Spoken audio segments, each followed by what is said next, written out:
Hello, good evening and welcome. And we have sound right from the very start, which does make a change for me, I know. I hope you're all doing well. I see you've got quite a few people in here already, if you can manage to speak without spitting my teeth out. So a few shouts out. Colon, as ever, my amazing mod.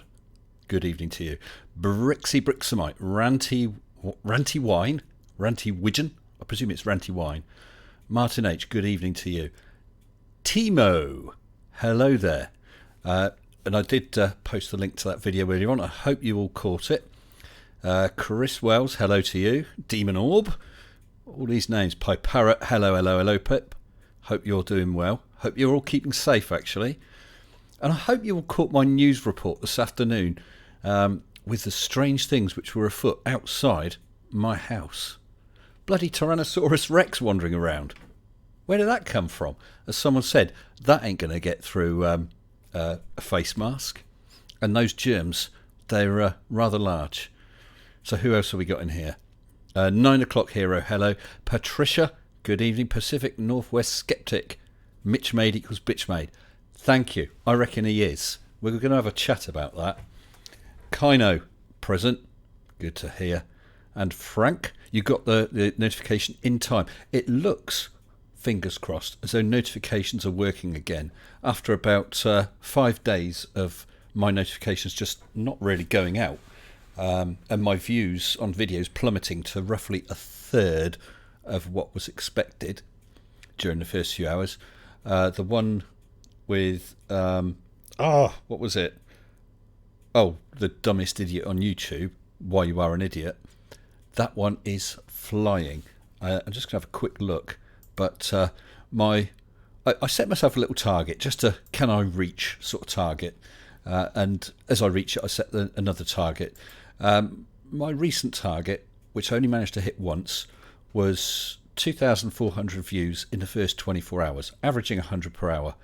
Well, the Why You Are an Idiot one, because we're just over 24 hours now, 3,140. I have blown that out of the water. Hopefully the subject matter helped, but actually on Studio right now it's showing 1 day 8 minutes, so literally just over 24 hours, 3,270 views, with the typical view count for that period being 1,700 to 2,500. So that's over 700 views greater than the maximum typical view count. So that is wonderful to see. Hopefully they've got it sorted for me and my vids are good to go. Pip, I'm glad there's no dinosaurs up there. I'm sure the haggis see them off. Crafty Keeler, hello. Oh, I'm glad that was a welcome break. There's a couple of other news reports. One was about toilet rolls. I've forgotten what the other one was. So have a check on my back catalogue. I might put them into a little mini Charlie 19 playlist, because I will do those, because it only took a few minutes. I will do those when I can. Who else? Heat Shield, hello. And Monochromatic, good evening. All cheese lovers. And Joe says idiots are always good viewing material. They are, Joe. And just in case you didn't catch it, I can recommend, if you want to see a dumpster fire, I can recommend a debate that Why You Are an Idiot just happened to have had, I think it was yesterday, on Fight the Flat Earth. And I do apologise, but I forget the name of the guy he was debating. But that guy ripped him a new one. Although Why You Are an Idiot is such a chuffing idiot, he doesn't realise it. And he's posting videos showing how it should be done. And he's got a whole load of comments where people say, yeah, great stuff. You know, you really showed him. I put a comment on there that his debate partner had shoved a pole up his backside and used him to sweep the floor. Frank, great job, Mr. Sensible. Thank you. Right. Colon, yes, if you could let our guest know that I'll bring her in a few minutes. So what we're going to do, I wasn't sure about timings. Was going to talk about this Flat Earth Challenge video with Mitch, where he has been Mitch made, and then at some point bring in the guest that we had on the last live stream when I had a power cut. fairly sure it's them. They were trying to close me down, but they couldn't do it. We're back. We're back. We're ready. So, yes, we have a guest. I do apologise. I can't remember the name that she used. It was hyperventriloquist, I think. Hyperventriloquist. And hyperventriloquist has some views about the whole COVID-19 situation. So I'm going to bring her in just a moment. We'll have a chat about it. Anyone else who wants to come on the stream, you'll have to wait until either hyperventriloquist has finished and has decided to leave, or and I've left this option totally open to her if she wants others to join in and chat as well at a later point. But that is totally down to her, because her views, I guess, are going to be contentious, and I'm happy to talk about it. I'm happy to argue the case, but I don't want her just harangued by a whole bunch of people, so that ain't happening. But if I know the guests I have on this channel are all decent sorts, and they wouldn't deliberately do that. But 6 on 1 probably isn't fair, really, as it's not a prepared debate in any way, shape, or form. So I'm going to bring Hyper in again now. Let's drag her across into the live room, and gosh, I'm on form tonight. I will switch on. It's on. I'll switch the sound on before I even dragged her over. Top man. And here we go. Hello, good evening to you, Hyper. Good evening. Let me just make sure I've got your sound loud enough. Excuse me. Could you just say something else? I'll just double check I've got you loud enough. Something else. Excellent. Excellent. So how are you first? Let's get the pleasantries out the way. How are you? Wonderful, wonderful, wonderful. Good, good. And how are you? I'm fine too. And I presume that you haven't come down with the virus, because I haven't either. Nope, not yet. Good. So, just to let people know in who are viewing tonight, because not all of them will have seen or listened to the live stream the other night, do you want to just explain your position about, or your views or thoughts about the whole COVID-19? Then we can talk about it a bit. Well, my views, and you might disagree with me, I hope you do. My views is that it is a virus. Okay. There are viruses out there. I believe that it is being used for political reasons to push certain agendas in our country. One of which is our president is the worst thing imaginable. And I also think there are nefarious reasons why it was released at this point. I would say this, we might disagree, but I'm the type of person I want to be proven wrong. Okay. I don't want to be wrong. I don't want to be wrong. If I have a reason to be wrong, please show me the evidence. Okay. I am more than willing to change my position if you have evidence that I am incorrect or inaccurate with anything I say. Well, I can totally respect that, and that's all you can ask for from anyone, really, isn't it? Is to be open-minded enough to discuss something sensibly and be willing to perhaps change your views. Mm-hmm. So I totally respect that. So you do believe that COVID-19 is a real virus? Yes. Okay. So do you think, because I'm not trying to, and I really do not want to put any words into your mouth, do you think it is a natural virus or a manufactured virus in some way then? It looks like there's some evidence that it isn't natural. I find it interesting the location that it was released was very, right now we got a couple of countries that are arguing that it was not from the market, that it was actually possibly man-made. There does seem to be some evidence out there that it was deliberately or accidentally released. The fact that China went after people that were trying to warn the world, or at least their fellow countrymen. Um, So, if there was any sort of plan, anything nefarious, why would China release it anywhere near their own people? I don't know. Um, Agenda 21. Can you fill us in a bit about Agenda 21? Agenda 21 was first started by well, right now it's Agenda 2030. It was started in the UN. It's the plan for the uh, 21st century, Right. now the 23rd century. But it's a global response to global warming and stuff like that. But there are people that seem to believe that it is a population control issue. Right. So just, I realise we're getting a bit off target here. So would you think that population control in itself is a bad thing? Well, it depends. I mean, are you talking condoms or murdering people? Exactly. Exactly. So I mean, reducing birth rate would be, I guess you get. I'm guessing you'd say would be acceptable. Killing people off at the age of X is not acceptable. Yes. Yeah, I would agree with that. I think that we're greatly overpopulated, and if we can rebalance and lower the population, I think that would be a good thing. Okay, so we don't really disagree about that. There may be little differences. I mean, I've just called up Agenda 21, and it's talking about sustainable development, which I guess does Yes. include things like population control.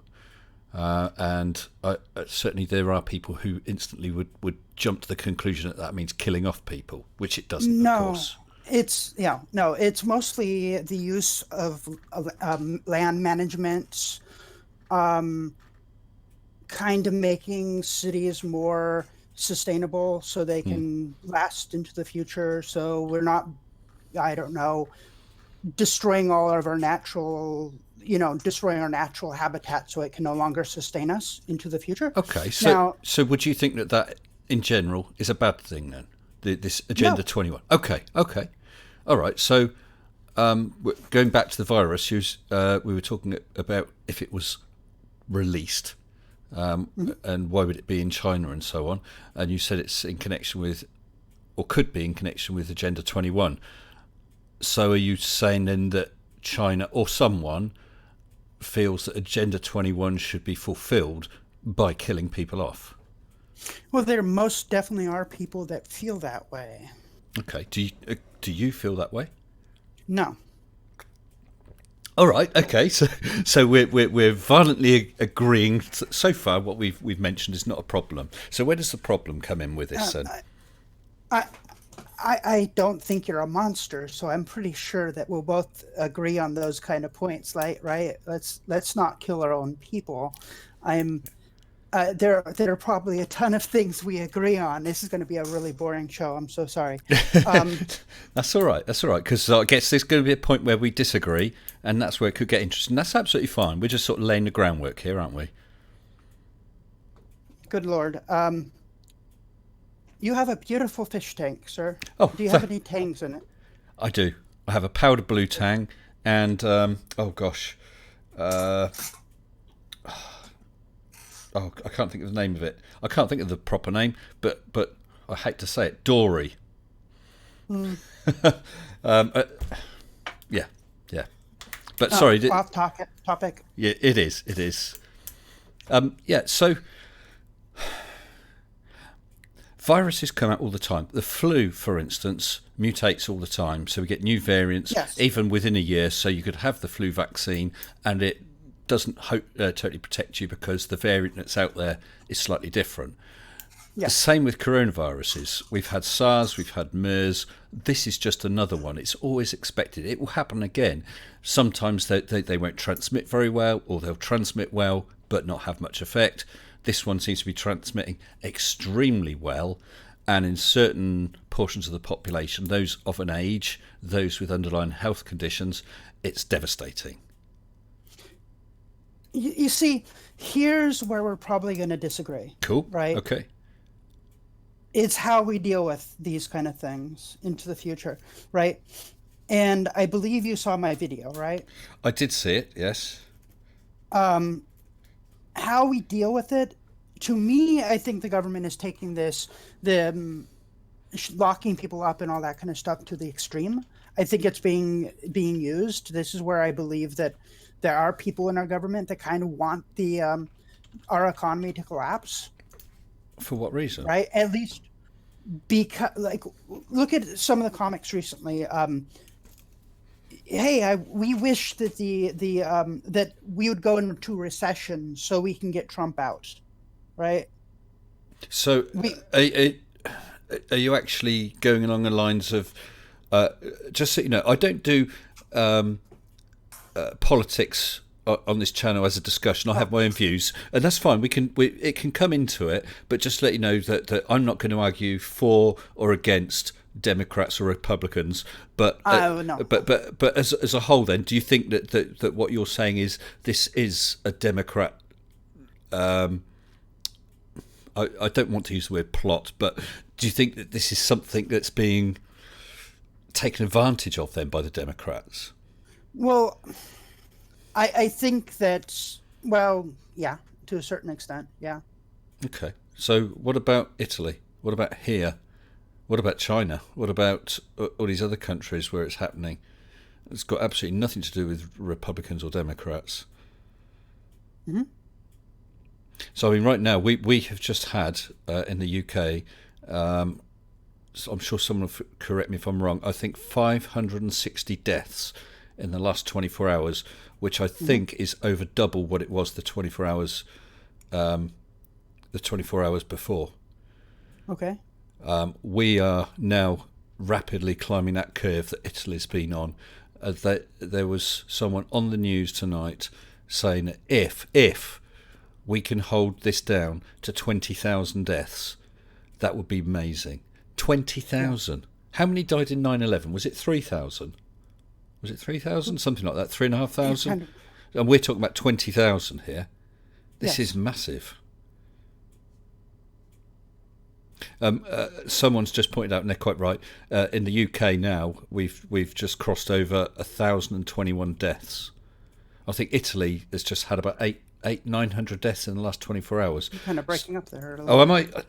I do apologise. For some reason, it happens on my live streams, only on my live streams, and not all the time. I haven't moved my mic. I don't know why.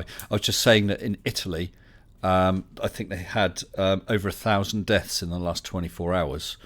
This is way beyond flu, because actually that is one thing that does get me cross. This is nothing you said, but so many times I've seen it said, well, flu kills X thousand a year, and that's true. In the UK, I think it's around 30,000 a year. But the point is, this has just been in a very short time, and it's getting faster and faster. It's not like it's just sticking at this rate. It's doubling every 2 to 3 days. Okay. So you're basically saying why would the United States do that and put that many people at risk and possibly? Well, I guess political reasons. I can't. Well, I suppose first of all, I can't believe that anyone would either release it or allow it to happen if they had any control of it for political reasons. I'm sure people would do all sorts of things for political reasons, but this is going way, way beyond. I mean, you'd be talking, if they didn't do anything, you're talking up to around over 3 million deaths in the US if they did nothing. Yes. That's big news. That's virtually an attempt at genocide, isn't it? Okay, so how much do you know about the World Bank? I'll tell you what, let me jot that down. We can just, and I'm happy to come back to that. I'd have to say probably not a lot, but I will come back to that. But yeah, all these deaths. Oh, this isn't out of the same. You're thinking I'm sidetracking. Right? No, I'm not. Going in a different direction. No. Okay. Well, tell me something about the World Bank now. Now, all I'm doing, I'm not completely going in a different direction. I'm only talking about what our society would do, right? Um, we have literally allowed genocide to go on in other countries, especially countries in Africa, to fill our need for, certain raw materials from Africa, putting countries in debt, so that we can get cheap raw materials from certain countries. There are countries that are still in debt, still in tatters because it suits our countries, the Western powers, more to have them in poverty. Would we allow a massive amount of people to die because political reasons? God, yeah, we would. You're talking about you're talking about potentially millions of US citizens. I mean, Yes. uh,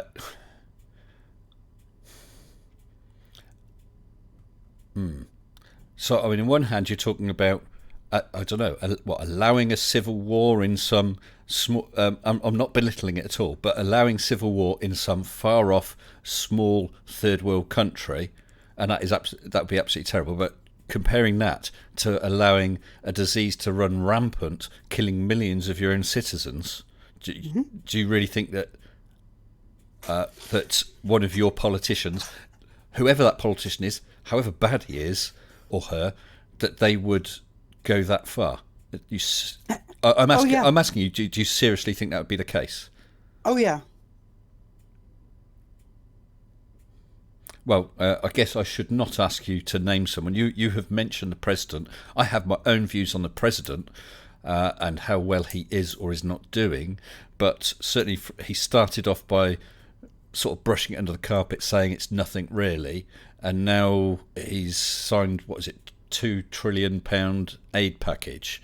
So which was he? Was he the one who honestly didn't care and maybe didn't understand, or is he now a president who is thinking, "Oh my goodness, we've got to do something about this"? Because that, if he was this bad politician who was happy to see millions die, he's changed his tune, hasn't he? I think to a certain extent, no, he hasn't changed his tune. Okay. Um, I mean, I run into these kind of people all the time. I mostly work in virtual reality. Yeah. On I do scripting and I create models for virtual reality. And I've ran just into as an aside, I like that little video with the virtual you. I thought that was very clever. Thank you. But carry on. I think I ran into people. There's one group, I believe they're called the Futurist Society or something like that. Have you ever heard of them? No, no, I haven't. Okay, so they're really into the what when people will merge with computers and we'll all be living in cyberspace. There really are freaks like that. Really believe that we're going to all hook up to computers, and they look forward to the day. I've hung out with them and Uh, literally had these conversations of wouldn't it be a great thing? Isn't this a great thing that it's you're going to make it so everybody can stay at home? We can save the environment by working from home in virtual reality, and we can one day merge into computers. There really are people like that. well, I wouldn't be surprised if at some point in the future, with technology, we were able to download ourselves, in effect, live or be aware forever. I have heard of that sort of thing before, and I can't remember what the word is for it. But what did you call them? Futurists? I believe that's a society. I've only ran into, I don't know, five or six of them since I've been in VR. Right. I mean, the whole staying at home thing. I mean, we've got. I mean, a lot of people are doing it now, working from home, either straightforwardly over the internet or via webcams and so on. Yeah, I don't know, but But it amazes me. Like people are like, nobody can be that evil. Nobody can be that freaking evil. It's like, oh yes, they can. Yes, there are some evil freaking people in this world.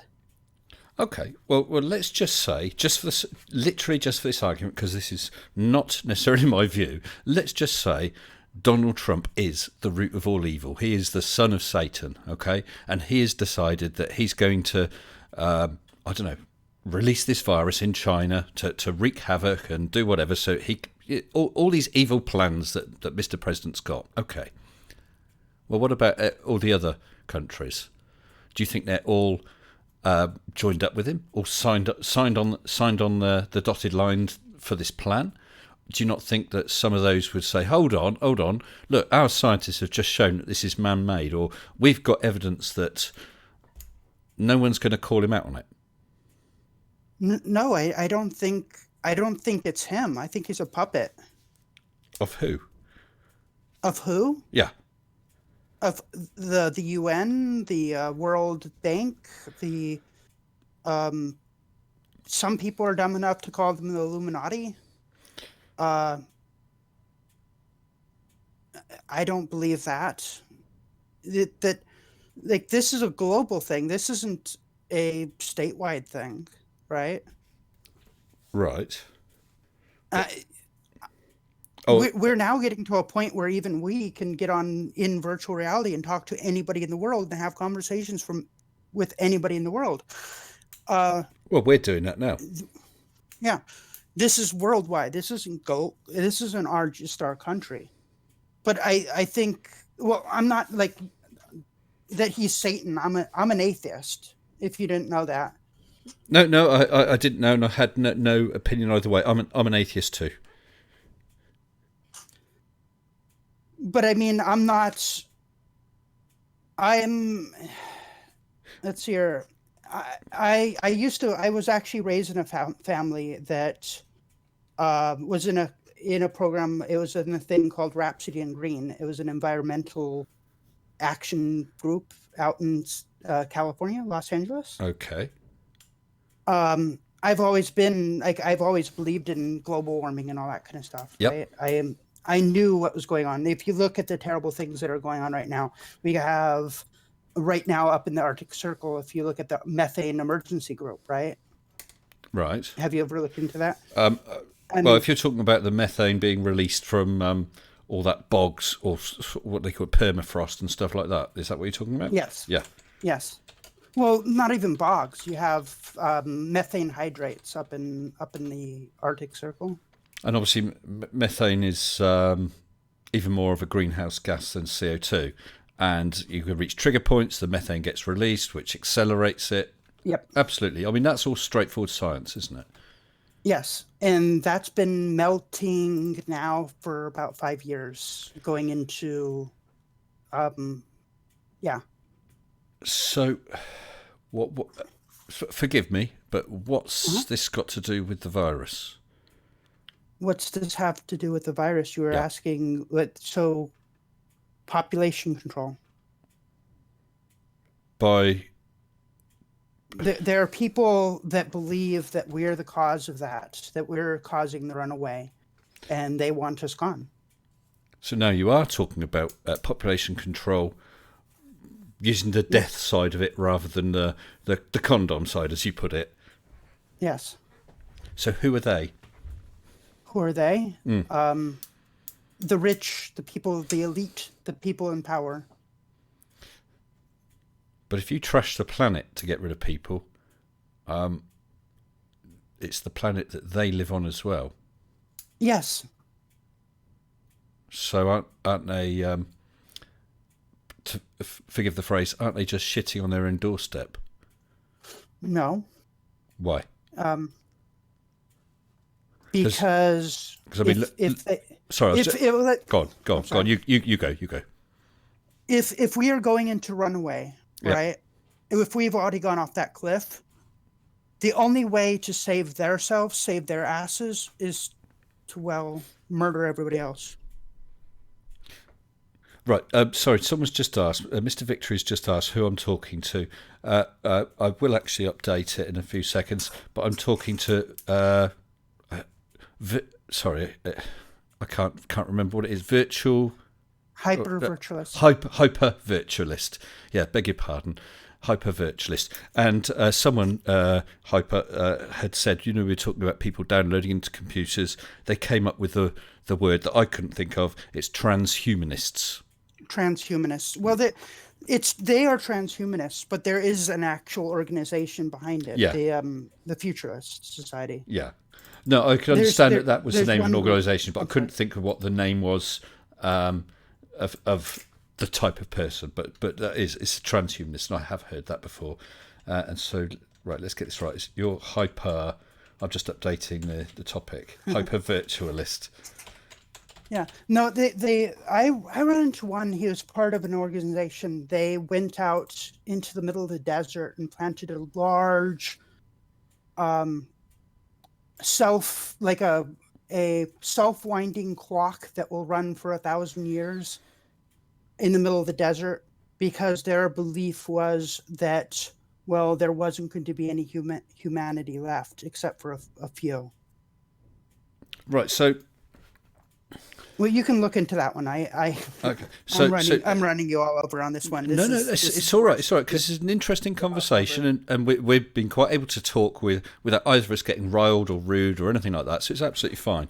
So we screwed up the planet, and so you think that perhaps because the planet is so screwed up that they're having to kill people off. Is that what you say? Right, now you said definitely rather than this is just some idea or thought. So what is the evidence for that? Because it's quite a claim. I met some of the people. Sorry, some of the people who are behind this killing off, you mean? Oh, definitely. I guess you're not going to name them, but what sort of people are they? Are you saying that they're bankers, they're politicians, or?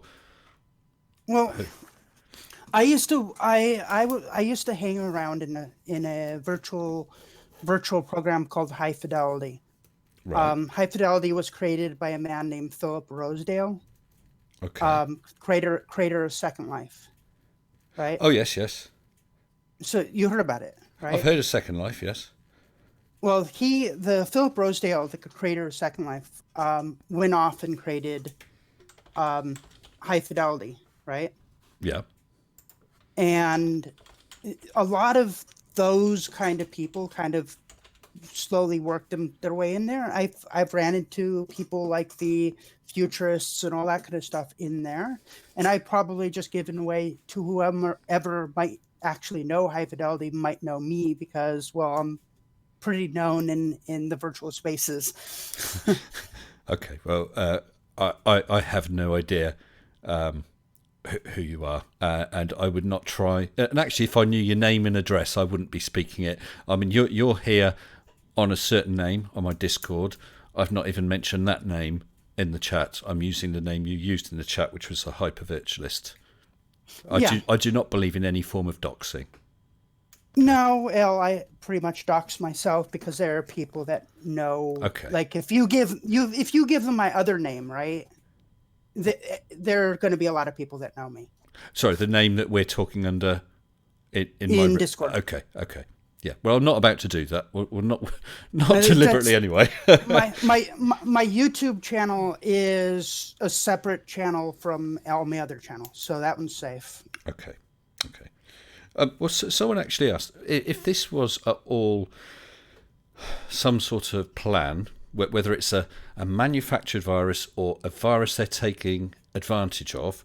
What about the 1918, the Spanish flu epidemic, where I think 50 million people died just after World War One? This is just the same sort of thing again. It's a natural thing that's going to happen time to time, and now with so much worldwide travel, and that's why it's 1918 spread so fast, because it's all the soldiers coming back from World War One. That spread that fast. Now, of course, we've got people jetting off on holidays all over the place, able to and doing business all around the world, and so anything what's a sneeze in Hong Kong one day is a temperature in Los Angeles the next day. Yeah. It's just that we've seen no. I mean, we both agree it's terrible. You're not denying it is a virus. I'm glad, because there are people out there denying it. It's not ordinary flu. Well, it's not a flu at all. It's a coronavirus, which is something different. But I've just lost my thought now.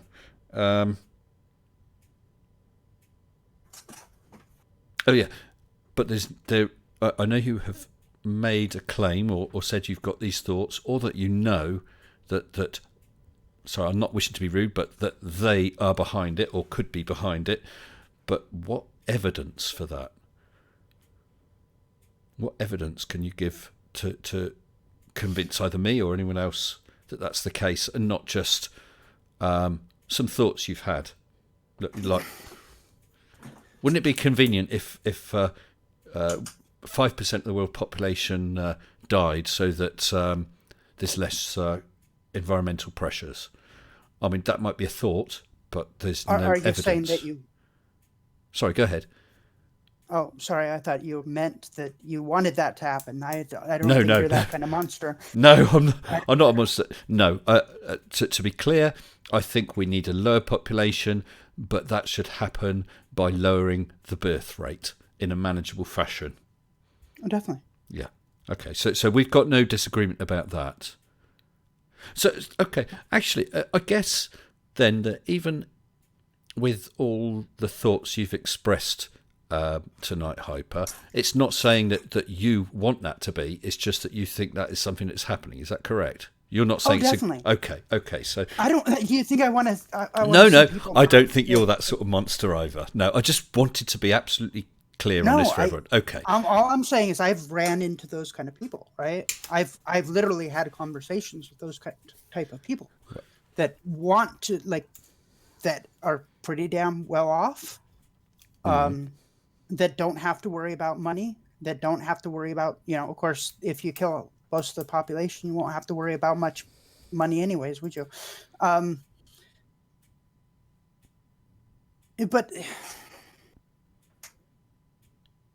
yeah, okay. Sorry about that. That's all right. That's okay. It's I know this is completely out of your wheelhouse. You're mostly going after well, it's flat earth. It's flat earthers, and I also do creationists to a lesser extent, but it is conspiracy in general. No, I don't get the flat earth part of it. No. But I mean, what you're talking about is conspiracy. Oh, definitely. But it's actual evidence of it. I mean, you said that you've spoken to people. Okay, what sort of thing do these people say? For instance, did they say, hey, we need to be able to do this, or we are doing this, but is there any evidence of it, or is it just someone in a virtual game, a virtual world, who's just mouthing off? Okay, so we had this one man from the Futurists, the group. Yep. And he wanted to use virtual worlds to be able to kind of bring his group together and have more conversations about the future, conversations about global warming, conversations about all this kind of stuff together. And he's kind of an elderly man.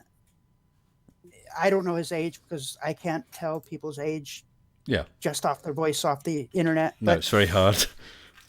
But people like that, one of the people that kind of stuck in my mind was this one elderly man that would come in there and he would just hang out, and he wanted to start, he kind of work up to these conversations.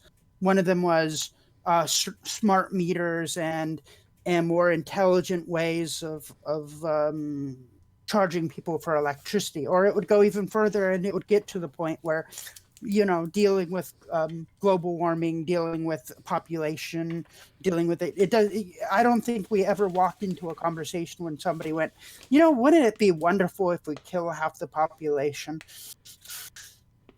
But is that just some idiot just mouthing off?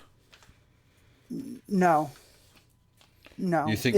Do you think it's someone who was involved with or has power to either do or persuade someone to do something like that?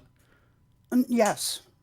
This man was, you heard about the, I can't remember the group that made that clock in the middle of the desert, but I believe he was in that organization. Because I found his bio on the internet and I was looking him up and figuring out information about him. I didn't just go take his word and go, "Oh yeah, of course, yeah, buddy." Okay, well, that's fair enough. I mean, but I think it's fair enough to ask because, I mean, I just did a video about that guy called "Why You Are an Idiot." Did you see it? With the Oh yeah, that was good. but he posted that up as a video, and he's got commenters saying, "Oh wow, good job," yeah, but I believe it. So there are people who will believe absolutely anything just because someone said it. Because you talk, no, I looked this guy up. There's all kinds of information about this one guy and the project he was working on. One of the projects he was working on, right? You can look it up yourself. It is a giant clock they made out in the middle of the desert because they thought most of society would be gone by after a certain point, and they wanted to make a clock that was self-winding that would last 1,000 years. Oh right. Jeff Bezos, $42 million, 10,000 year clock. I have actually heard of that. Clock of the Long Now, is that the one? Yes. Yes. Clock of the Long Now. Yes, I've looked at that before. Built by the Long Now Foundation. Yep. What do we say? It was conceived by Danny Hills in 86, prototype in 99. Why it's supposed to cost 42 million. I'm not sure what it is that's is the expensive part of it. The whole thing. It basically what they did was they made a huge hole in the ground, right?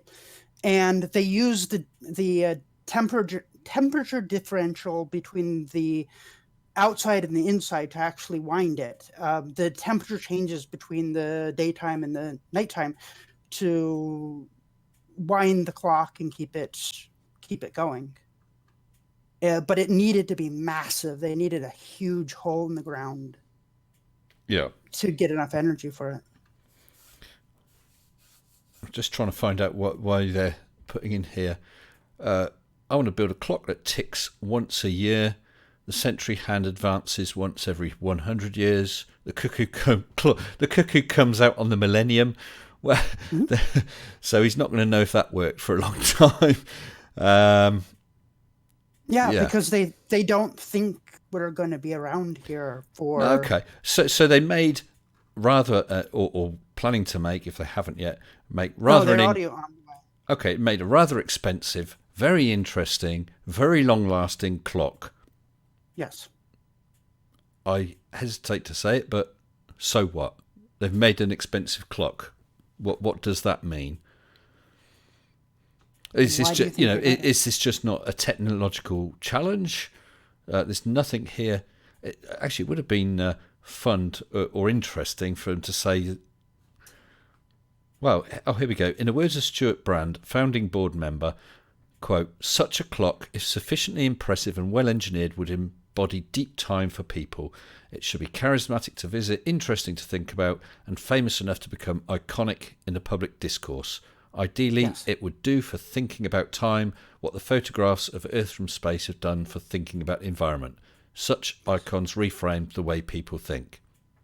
Okay. Yes. Seems rather a lot of money to do that, but again, is that no more than a fancy technological challenge? I don't see anything nefarious with that. Oh, it's not the clock. It's not the clock that's nefarious. It's why they're doing it. Why do you think they're building it in a certain way so it doesn't need to be wound? Why do you think they're making it? Their idea of making it in a certain way was so that future people will be able to maintain it without current technology, because our current technology won't be around to maintain it. Or it's just a clock. Have you ever heard of the? Actually, I forgot the proper name, but there's a tar drop experiment. Have you ever heard of that? That's a good one. There's actually a couple of them. So okay.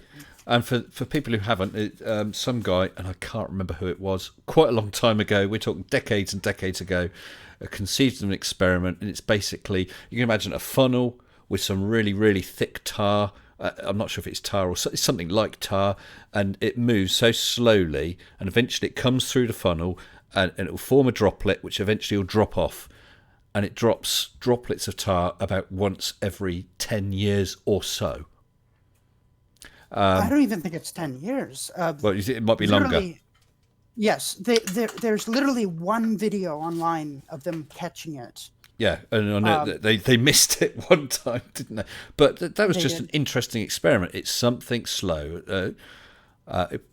Perhaps someone can have a dig around to find that, but it's something like the world's longest experiment. It might be, but it is. No. There is an experiment longer. I believe it's a garden where there were some plant experiment, but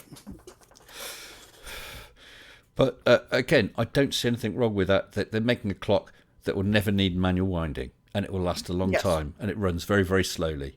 Okay, yeah. But I would have to say, so what?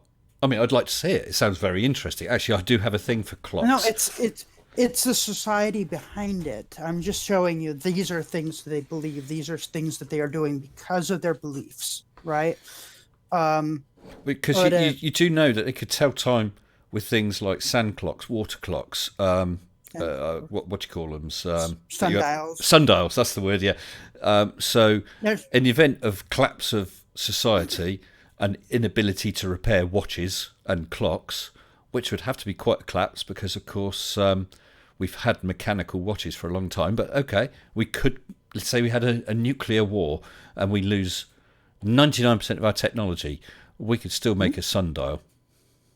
We can make a sundial. There's a great one online you can get that literally looks like nothing but holes drilled in a tube. You put that over a piece of paper, it will show you the number, and it'll actually show you the number. It won't just point in a direction. It's pretty cool. Well, but my point is, you don't need to spend $42 million to do that. You could do it with a stick. Yes, but I'm not demonstrating the actual. They. It's a message for future generations. They don't think the society is going to be completely wiped out. It's only demonstrating the actual their belief structure, what they look at it, right? They believe that the world is going to end because of our negligence, right? To a certain extent, I believe the world's going to end because of our negligence, but there are definitely people that would kind of like a lot of us to disappear so they don't have to. Well, I'm sure there's all sorts of nuts who'd like all sorts of things, but the question is, are they in a position to be able to do anything? If you're talking about your local, let's say local loser who spends half his life on drink and drugs and lives in the back of his car, he can hope for half the world to die as much as he wants. He's got no power to affect that. The only one that would be worrying would be someone of perhaps the position of Trump or Putin or Kim Jong, the North Korean guy, if he had the power. Incidentally, the wonderful Colin has dug out that information, thanks C, about the tar drop experiment. It was set up in 1927. It says the stem was cut in 1930, so I don't know if that was when the tar went to the bottom of the funnel and then they basically started it. First drop was 1938, second 47, third 54, fourth drop in 1962, fifth in 70, sixth in 79, seventh in 88, and the eighth drop in the year 2000. And it looks as though it's about roughly 8 to 9 years, although the last one was 12 years, between drops. Exciting stuff. Sorry, actually, I was asked a question, Hyper. This is just from someone in the chat called Piparrot. Yes. Piparrot. Just asking, are you an anti-vaxxer? No. No. Okay. I Okay. wouldn't. I wouldn't call myself an anti-vaxxer. I mean, Have you had vaccines? Would you have if they came up with a vaccine for this COVID-19?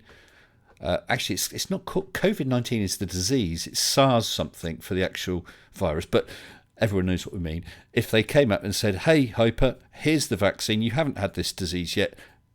Have this vaccine. You won't get it." Would you take the vaccine? yeah. Yeah. Okay. I'm not an idiot. I mean, I don't want to die. Yeah, and But I would take it there's as well.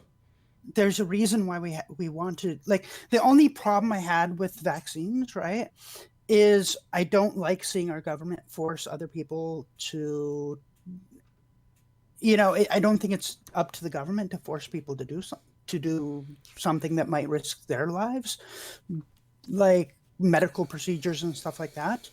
So, But how do you feel about the whole thing where I believe it's happened in the States, and I think they've talked about it here, refusing to let children go to school unless they've had the relevant shots, things like measles, mumps, rubella, and so on. well, that's good because you put other children at risk. Absolutely, and of course, there are some children who cannot, for medical reasons, have those vaccines. I mean, I if we said before, I don't believe that. Sorry, you don't believe I'm what? not a monster. That I don't want to see people die, right? No. And because what was that one doctor that was literally disbarred because he put out that nonsense Yeah, years he's ago? a British doctor. I've forgotten his name now. It might come to me in a moment, Yeah. or someone will pop it up in the chat, I'm sure. Yeah, because he said the MMR vaccine caused autism. I think that guy could have literally, because of that bad information, allowed people to die. And they no doubt have. Right. They no doubt have. Yeah. I mean, that's the thing.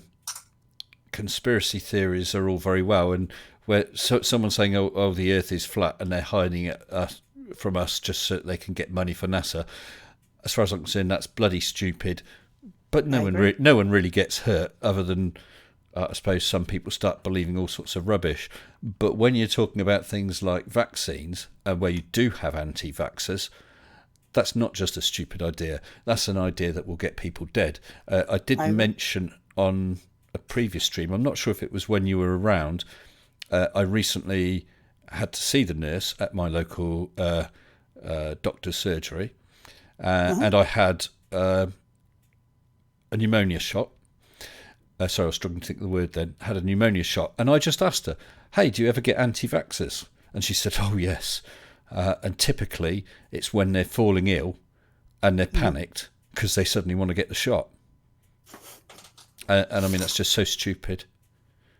And there was a lad in the States, wasn't there? Was he 18 years old? Actually went to court because he wanted vaccines and his parents wouldn't let him or something. Yeah. I don't know the details of that. So, Now, something we can completely agree with, right? Agree on. You would have to agree with me that there's a large percentage of our society that no longer trusts authority figures or no longer trusts the media. They don't trust anything. They don't even trust doctors many times. yes. Right. And this is something that is dangerous in our country, in our society. Right. And I told you earlier, I want the truth, right? I don't want to believe in nonsense. Anybody that's honest doesn't want to believe in nonsense. I would right? agree. Yeah. Yeah. But we have a dangerous situation in all of our countries where there's a large population that puts us all in danger because we don't trust anymore. That's right. I mean, this is a problem. We've had a big loss of trust in politicians a few years back, particularly with regard to expenses, with a whole load of them fiddling expenses, and that is very damaging, and loss of trust in science and scientists. That's a dangerous thing as well. It's not just, oh, I don't believe you when you're saying this. That there are people who are actively against it, think that scientists are some sort of satanic force trying to get control. No. Well, I've got to be honest. In this discussion, virtual, I thought, and obviously you have some views that I do disagree with, but I thought that you were going to be, and I don't wish to be rude, but I thought you were going to be quite. I don't know what the word is. I thought perhaps you would be an anti-vaxxer. That you did think that there was some massive plan being enacted. You to my mind, you seem to be more talking about, look, this is a possibility. I don't know. I can't quite make you out, to be fair. Well, I mean, these, like when I said I met people like this, I met powerful people like this. I've met Philip Rosedale. He's a cool guy. He's not one of those kind of people, but I have met people in that situation are freaking evil that will scare you. It's not that I'm looking for the right words here. I'm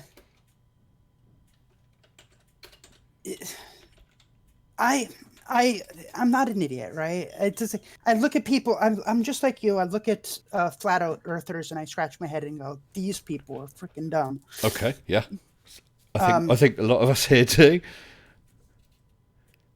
But there are people on this planet that are pretty damn evil, and that's one thing. And it's kind of sad that sometimes you look at flat earthers and you go, what the hell, man? There are scary things on this planet. You don't have to make shit up to get noticed on YouTube. I don't understand why people do that. I don't know. Well, I'm sure that there are. Well, without doubt, there are useless politicians, ones who are just not very good, and no doubt there are one or two who really are there for no reason other than to serve themselves. But the vast majority of politicians, whether you agree with their particular views or not, are there for the right reason, because they want to help society, that they believe in what they're talking about. My daughter won a competition with the local MP from her school, or the area she was schooled in, and the prize was to have a tour of the House of Commons. And so we went along with her, and we spent a very, very nice 2.5, 3 hours going around the House of Commons. I've been in the House of Commons. I've stood at the Prime Minister's dispatch box, which was the weirdest thing. But he was a really, really nice and genuine guy. I don't know his politics. I might disagree with a lot of them, but there was no doubt that he was a decent, honest, and honourable person. And that will be the same for the majority of them, even the ones who I would regard as total bloody idiots who couldn't fight their way out of a wet paper bag and have absolutely got the wrong idea, as far as I'm concerned. But I would still respect that they're doing it for the right reasons. What you're talking about someone along the lines of a Hitler. Now, of course, Hitler was a person. There could be another Hitler. But how many of those? How many of those you like to have? Yeah, go on, carry on. Do you know where Hitler got some of his ideas? Well, I'm not quite sure where you're coming from. I have read a very detailed book about Hitler, because I find the whole thing very interesting, and his childhood and so on. What is it? Children being what is that name of that? My brain's not working right now. I have gone to sleep. Come on, brain. Well, he actually talked about some of the people in America, right? Them not euthanizing people, but making it so they can't have children anymore. I can't remember the name of that. Sterilized. Yeah, they would actually have programs of sterilization in America. So who was this? An American was saying this. In America, we had many hospitals that would literally sterilize children that were learning disabled, mentally ill, homeless. Well, basically like they were doing in Nazi Germany, you mean? Well, Nazi Germany killed people. Well, yes, but but you, sorry, I'm getting a little lost. So this was an American who said who was suggest eugenics, as someone just said. Eugenics. Thank you so much. Yeah. So it's you're saying it's an American who was proposing that America follow eugenics. No, he did eugenics. There are many videos from even churches endorsing eugenics in America. And when was this? Yeah, I believe it went up all the way up to the 60s. Oh, I see. Up to the 60s. Okay. I don't remember the last time people were actually not euthanized, but yeah, Sterilized. Sterilized. Yeah. Yeah. I don't know. It's not something I've looked into. But when you think about it, how long ago was all the well, just look at South Africa with apartheid. That wasn't that long ago. Thankfully, that has ended now. No doubt there are still people who hold those views, but it's thankfully a dying thing. Yeah, but you have to be a pretty big monster to believe that kind of stuff, right? Of course you do. But we're gradually moving beyond that. We used to have America had slavery until whatever year. In Britain, we were transporting slaves via Liverpool, I believe, to America and elsewhere, but not anymore. Yeah. Well, look at England came up with what I swear to God, ice pick lobotomy, right? Like, I mean, the things that humans have done to each other over the years. It's like, But now what you're talking about is that someone is either actively or is passively allowing a virus to spread around the world and potentially kill millions and millions of people. Definitely. Okay, I mean, you say definitely, but you need some evidence for something like that. It's a claim. Mm-hmm. It's a thought. But without any evidence of that, I don't really know what to say. Definitely. But I hope you're right. Well, I mean, you said again. You said definitely. I could say definite if, let's say, I'd got my hands on some documentation or a recording or something, but I haven't. Yeah. So there's nothing to show that. So there's no difference between COVID-19, MERS before that, SARS before that, the Spanish flu in 1918. I think it was colon. I believe it's colon dug out figures. The latest cases for COVID-19 is 658,207. Yep.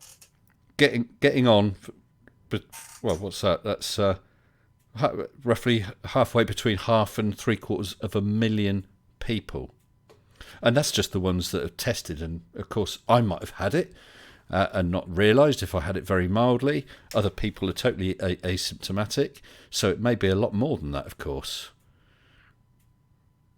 You're a doctor. Blah, blah, blah. Okay, I was just looking at our numbers right now.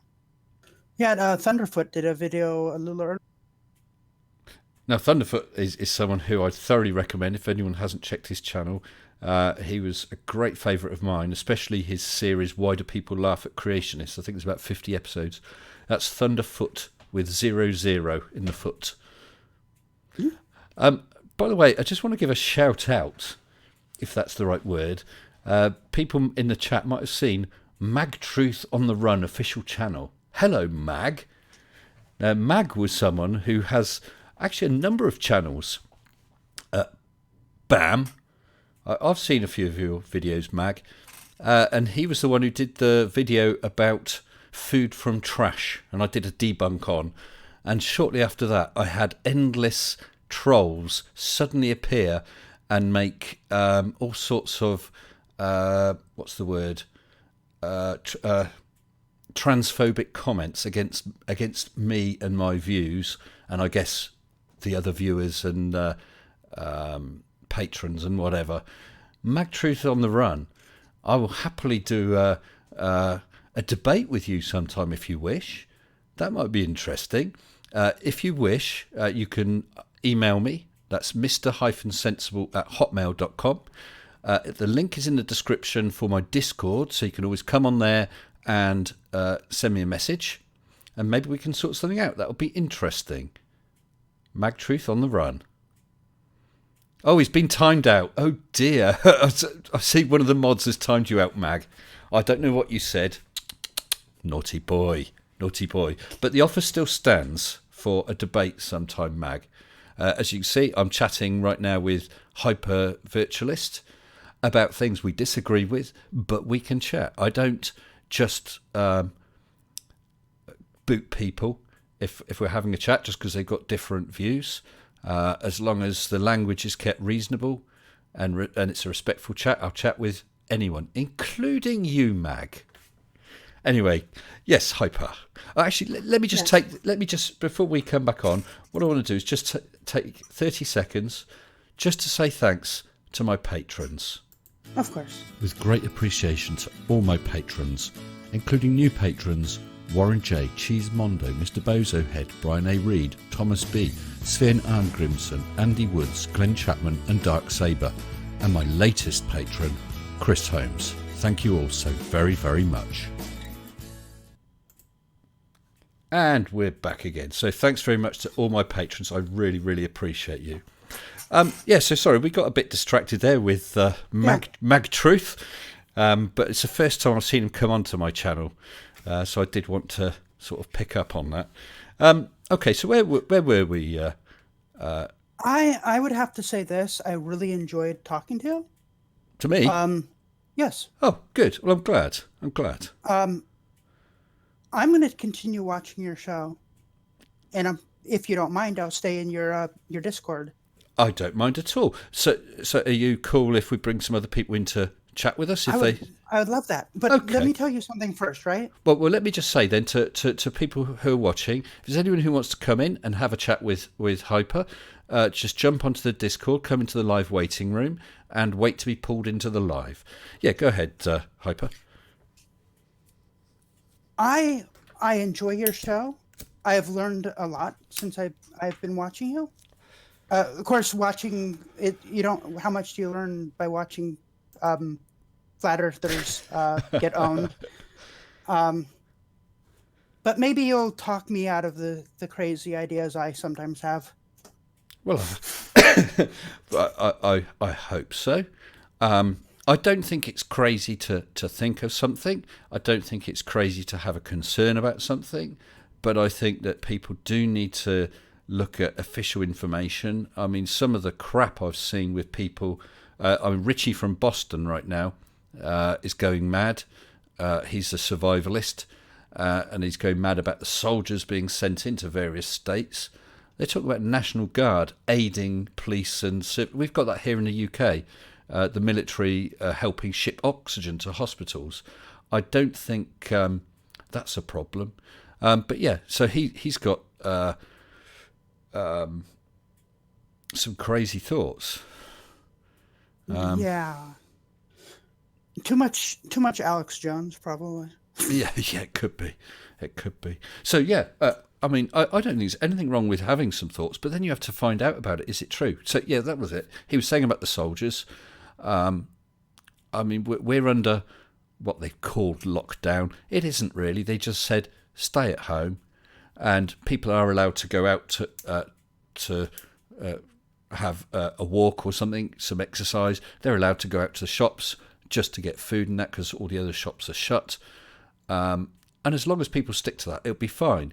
If people start ignoring it and going out and having parties and barbecues, which is something that happened a couple of times, they will crack down on it. If too many people do it so the police can't cope with it, then the military will step in. That's all it is.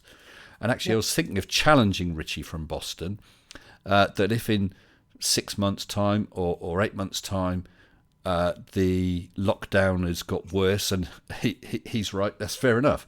If, however, they've eased it all off, people can start to move around again. Businesses are slowly starting to build. He should close his channel because of all the crap he's been spouting.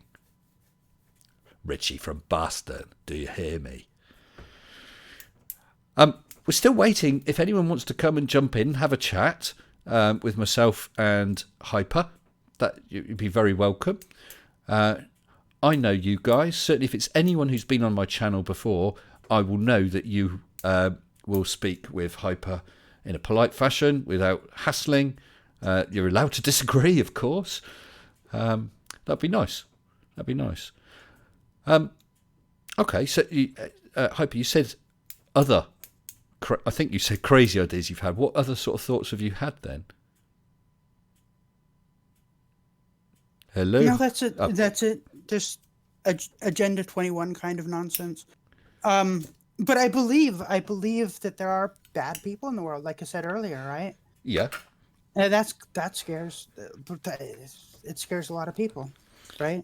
I think, no, for the most part, your bad people are people like what's his name, the Venezuelan president.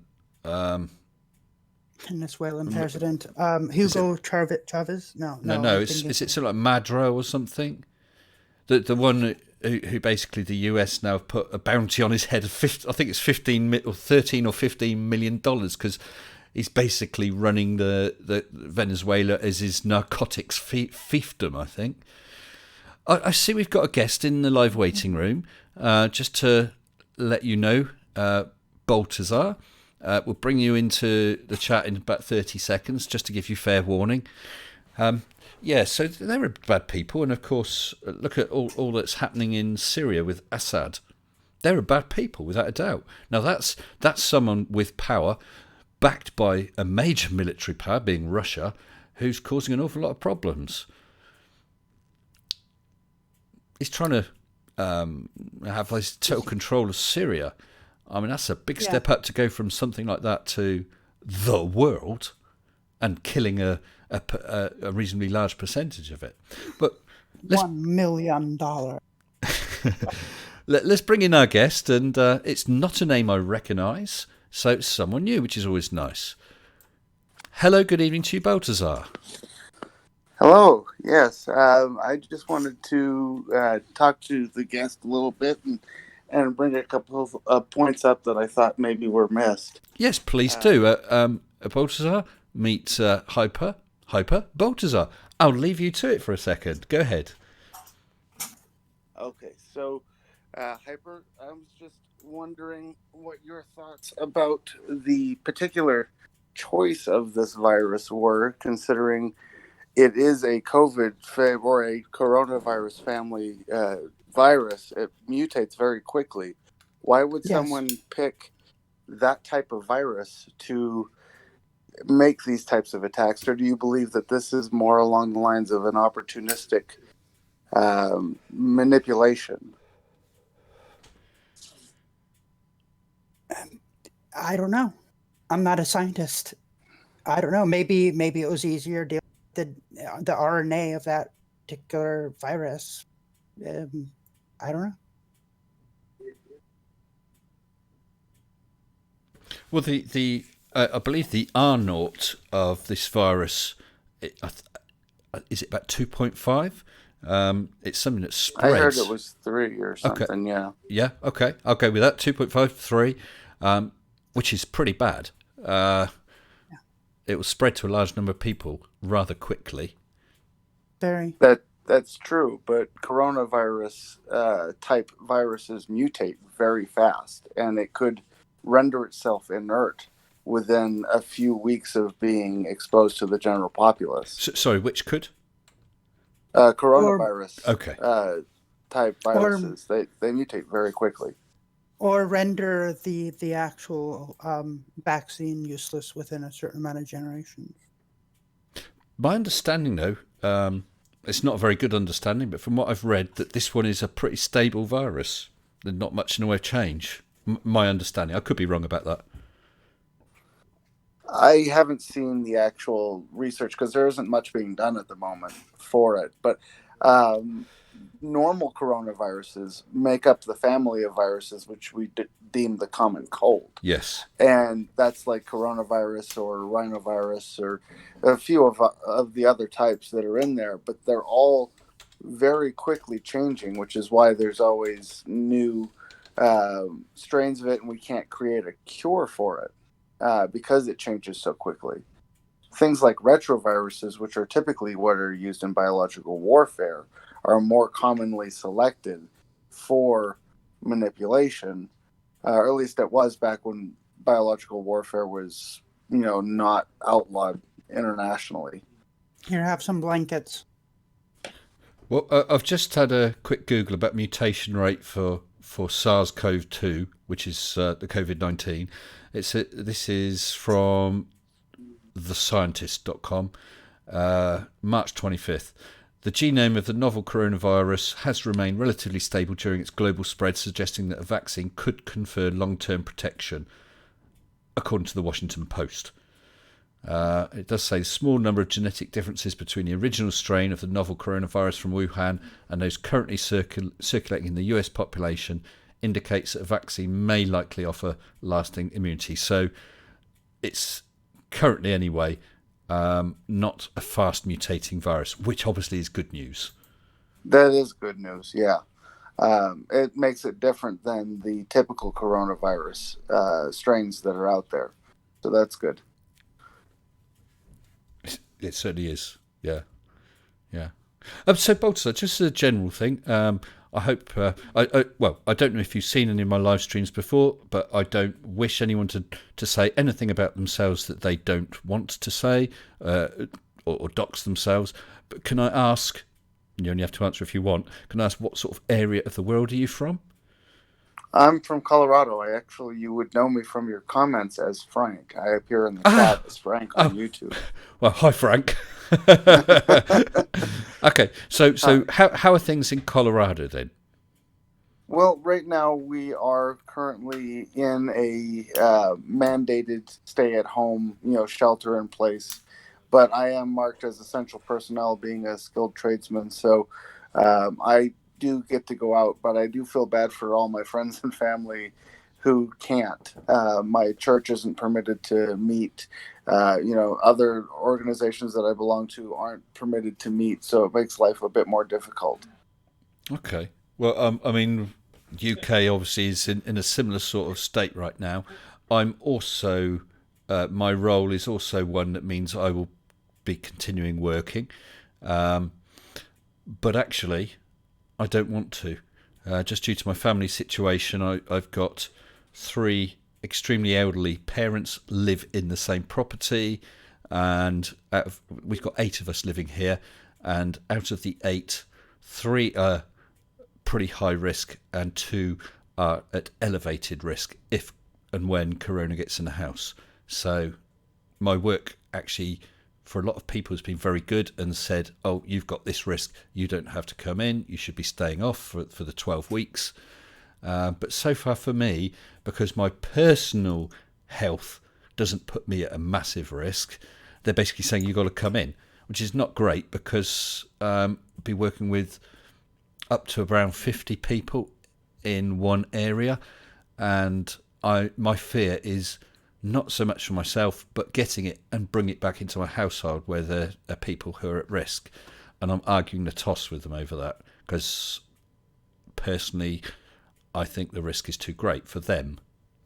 There we go. Yeah, and a lot of places here in the States are doing work from home, like telecommuting and things like that, which have been a great benefit because it means a lot of people that I am friends with don't have to go in, don't have to go to like the call center that I used to work at, for example, and potentially pick it up and bring it home to their elderly parents. But I go for my work. I don't interact with very many people, and the company is very small, so I don't have to worry too much about picking anything up. And I live primarily by myself, so I don't have to worry about infecting anyone else, which is nice. And Hyper, again, without doxing yourself, what sort of position are you in, if you wish to say? I do coding. I basically make content for virtual worlds. So, I work from home. You work from home. Okay. So, I mean, that's great. I mean, it's not a possibility for me. I can't do any aspect of my work at home, unfortunately. Otherwise, I'd be pushing for that. So my option is either to be at work or to basically be at home, in effect isolating, which is currently my preferred position. And I'm still in discussions with my employer over that, shall we say. Yeah. So has anyone in chat got any questions that they wish to put to Hyper? I mean, I picked up on a couple, and a couple have been passed to me by Colon, but if anyone's got any particular thoughts or questions, we already had the one from Pipara asking if you were anti-vax, which you've confirmed you're not, Hyper. Or someone had asked, obviously this virus was first known to be out and about and spreading in Wuhan in China. So have you looked in, Hyper, have you looked into that at all, about how it started? Well, the only thing I heard was the facilities where China tests that stuff right around the corner. Yeah. From the market. Which could be, it really could be nothing more than coincidence. Or it could be an accidental release, I suppose. That could be true.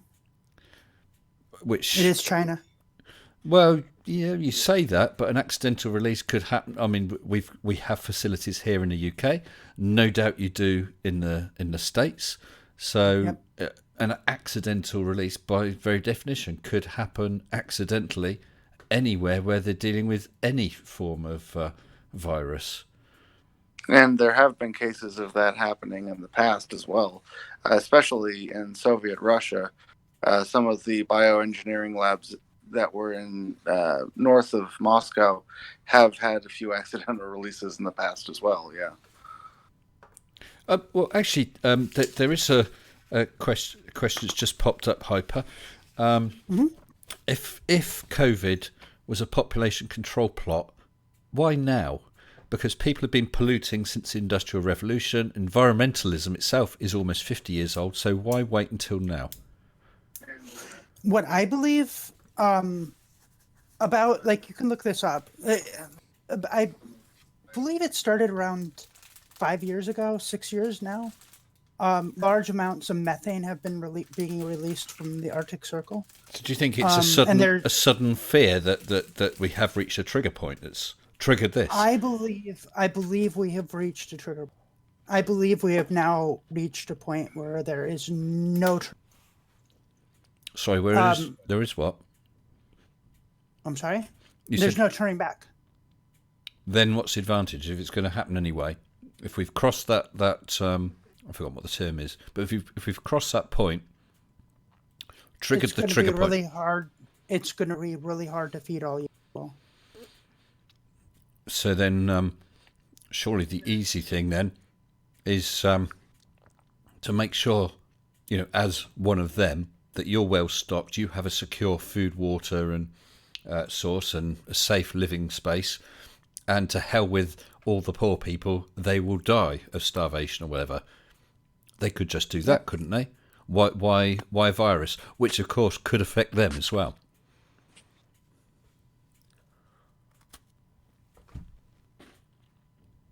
I don't know. Could have used any other number of things. Anything. Could have used a more powerful virus. Why they would use, like he said earlier, a virus that even. This is probably just a I don't know. It could be just a early release of a virus. I don't know. Well, someone said, why not use smallpox? It's proven to be deadly. No one's got immunity. I don't give them any ideas. Well, they have samples of everything, including, I mean, something like Ebola wouldn't be that effective unless you're in certain areas of the world. Well, there you go. What about spraying an area of some country that you really don't like with something like Ebola? I don't know. I'm not the kind of person that would do that. That's kind of, but But and I'm not suggesting you are the kind of person that would do that or would think it's a good idea, but you are the kind of person who thinks that this is what's happening. So it's just interesting to chat and try and find out why, really. okay. Look at the Tuskegee experiments. Look at the experiments on Americans with different diseases. I mean, look at the experiments where we blew up nuclear bombs off the coast of Alaska and Hawaii and allowed nuclear fallout to fall on American citizens and see what happens. So there's also instances where those types of things took place off the coast of, for example, San Francisco. There was a That's spraying right. of a microbe that was bright red, that it was used primarily for testing the spread of like materials for that specific experiment I'm talking about. They wanted to see how far a wind blown contaminant would go. So they sprayed something that what they thought was inert and allowed it to go into the population. Come to find out later, there was side effects to it. Okay, so Um, that was an experiment with some bad side effects. right, but I Someone believe that a screwed lot up. of right, exactly. They picked a microbe they thought was inert.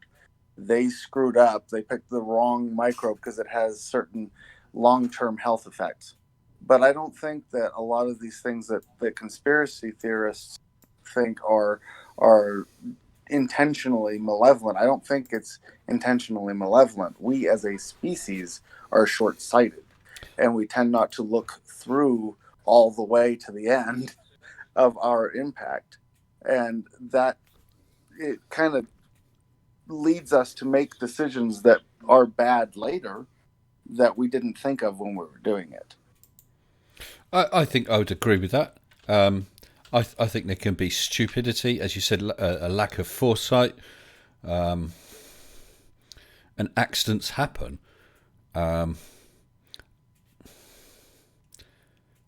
So that may well be wrong. It may well be stupid, but there's a big difference between that and deliberate.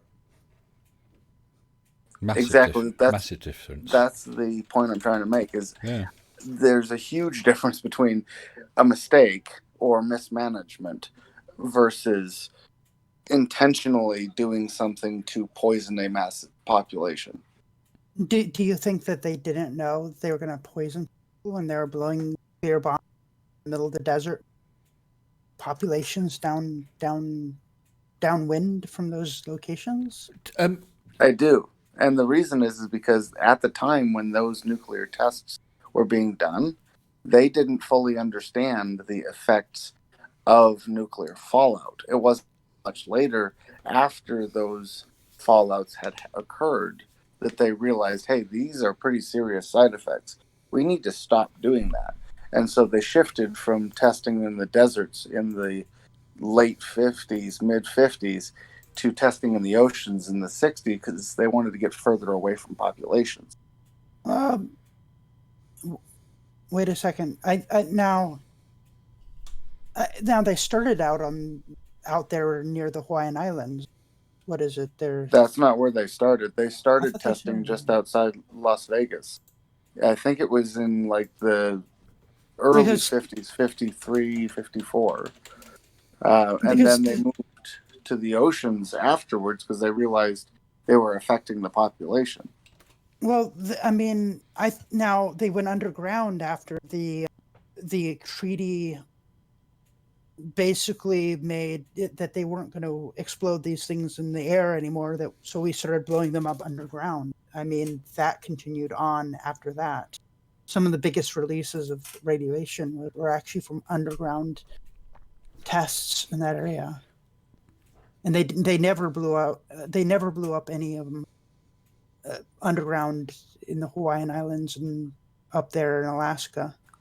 Right, but then you have logistical issues trying to drill a hole deep enough to contain a 3 kiloton blast on an island surrounded by the ocean. It's not feasible, but it is The, feasible testing out in the middle of, say, the barren desert of Nevada to drill What a do you hole mean? deep enough. The Bikini Atoll or whatever. Right, Bikini Atoll. Which There's was also the Marshall Islands. which was 1954. 1st of March 1954, Bikini Atoll was the first test of a deployable solid fuel thermonuclear weapon, and it was also That the was the largest first weapon thermonuclear. ever tested by the US, 15 megatons. I believe the Okay. last one was. This is all. I believe the last one was Plowshare. It was done in Nevada. Well, just carrying on about the Bikini Atoll one called Castle Bravo, it was also the single largest US radiological accident in connection with nuclear testing. It was an unanticipated yield, and there was a change in the weather, which resulted in a fallout spreading eastward to the inhabited Rongelap and Rongerik atolls, which were then evacuated. Yes. It also killed a few people on a fishing boat. Yeah. So there was a lack of knowledge. There was some bad luck. I mean, the sensible thing, of Poor course. planning. Yeah, Yeah. exactly. But I don't think it was malicious. Just like I don't think that Project Rainbow, when they detonated nuclear weapons in the Van Allen belts, I don't think that Project Rambo. Rainbow. Rainbow. Okay. I've not heard of that one before. I'll have a look. I think it's Project Rainbow, or it might be Fishbowl. I can't keep the two straight. That was Fishbowl. I might be wrong. Fishbowl detonated wasn't that the Fishbowl. Antarctic? Something down in the Antarctic. Fishbowl, was it? I don't know. I can't remember. But I do know that when they... Right, just to let you know, Rainbow was a CIA research project aimed at reducing the radar cross-section of the Lockheed U-2. So it wasn't that one. Oh, okay. So it wasn't that one. No. Right. But when they did that, they detonated a bomb up in the Van Allen belts. They created an EMP that blacked out the entire South Pacific, including all the way up to Hawaii. And that was, again, mismanagement. Accidents, because they didn't know what was going to happen. I'd say it's all pointing toward not malicious intent, which has happened in the past, obviously Hitler and the Nazi regime, but more mismanagement and lack of understanding and lack of foresight. Yeah, Fishbowl was the high atmospheric tests. Fishbowl, okay. Yeah, in 1962. Yeah. Well, the thing is, you muck around with stuff like that, there's always going to be risk. So then the argument is, should you be mucking around with that or not? And I guess that is a decision for countries and their politicians. And that was the height of the Cold War, and yeah. I've always done. This might be a complete shove me back in if I'm going in a totally different direction. Okay. I've always wondered, like, right now we're under mutually assured destruction, right? Yep. Everybody is holding each other in checkmate forever. What happens when one of them runs out? Runs out of what? What do you mean? Fissile material.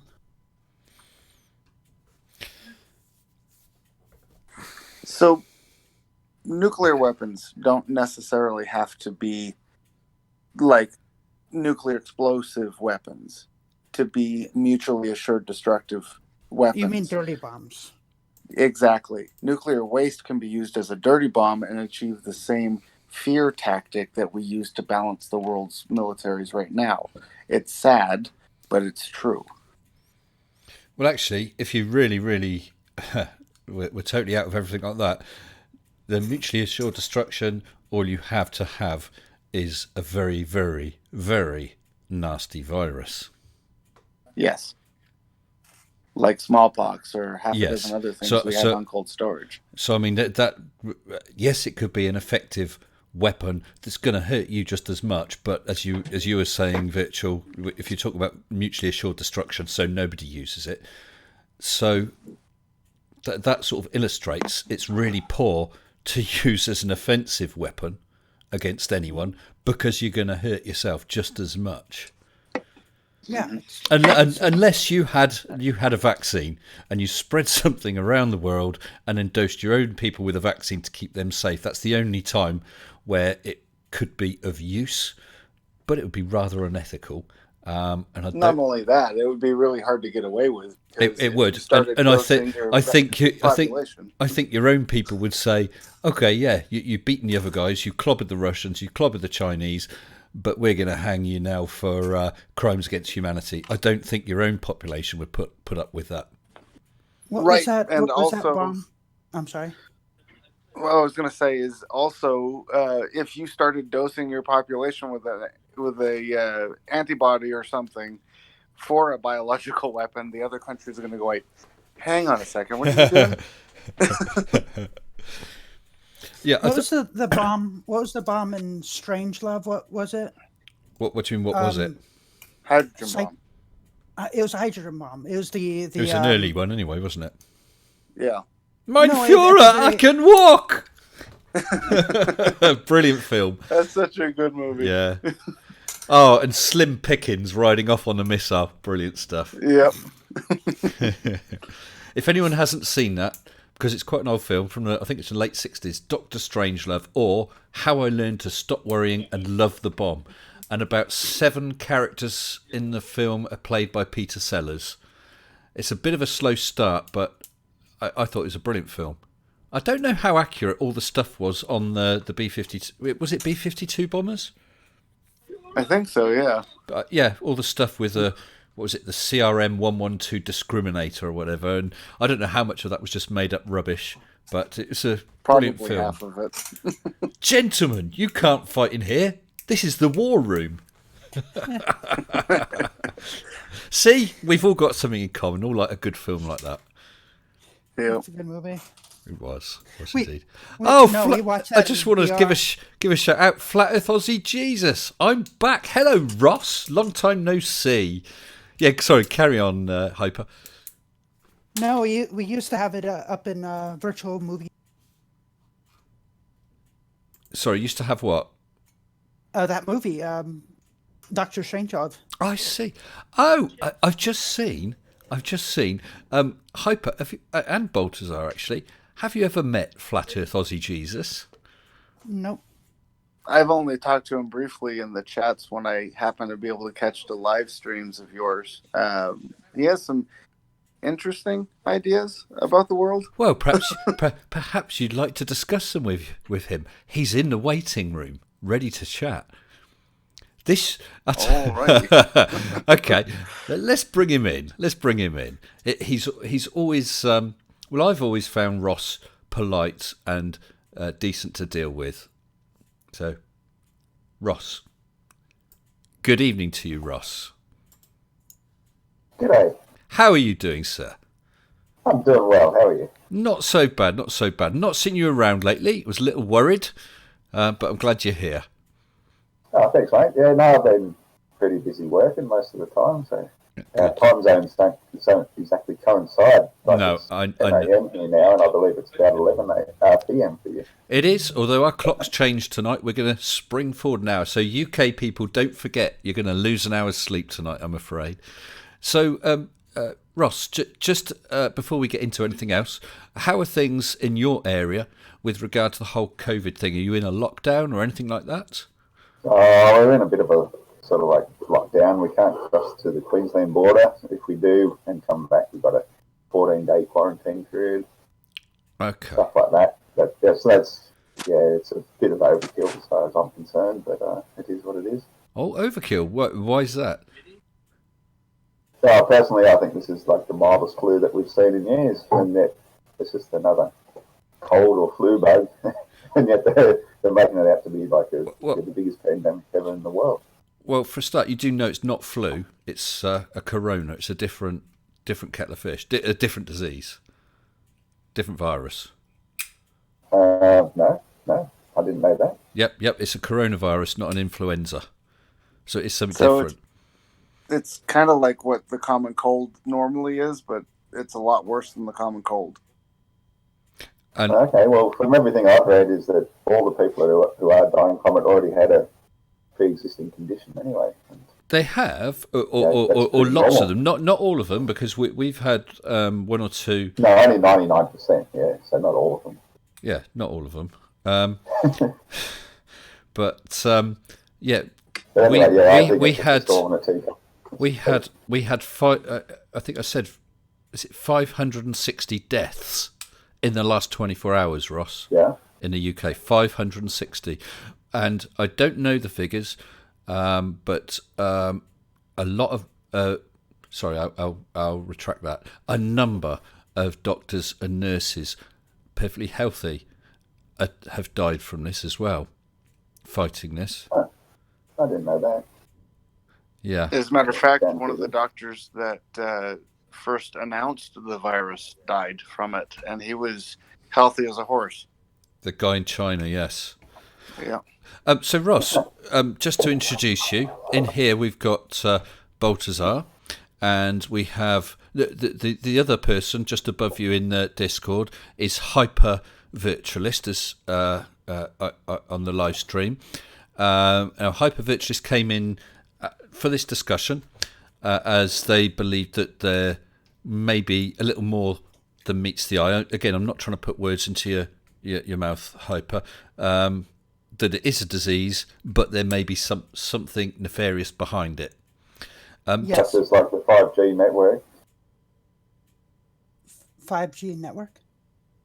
Yeah, that's what I've been hearing, is it's all to do with the outrolling of the 5G. And it's like Wuhan was one of the first cities in the world that released 5G throughout the entire city, and that's where they first started coming across the coronavirus. It happens to have exactly the same symptoms of it, and it seems that while we're all on lockdown, they're installing 5G around all around the place, like in schools and so on. So, is there anything to do with that you know of? Not that I know of. I have heard. I always thought 5G was mostly to give us faster internet on our cell phones. Yeah. But because of there's such a short wavelength, like it's a millimeter wavelength or something, it has effects on the physical body, and those physical effects mimic exactly the same things that the coronavirus happens to coincidentally have. Are you saying that a virus has wavelengths? No. The 5G spectrum of radiation that it has on the human body is the wavelength, and that has an effect on the body that actually prevents the uptake of oxygen on a cellular level, and of course that then leads to disease as well. Of what I understand is there's only a certain amount of data you throw at a certain frequency, and you can add more channels, basically, where you can have like dual band, right? Uh-huh. And once you get past a certain point, you can't really shove more ones and zeros frequency, because you can't really transfer any. You can't speed up those waves through air. There's a limit on how fast those waves can travel through air. The only way to really get more information, rather than adding more,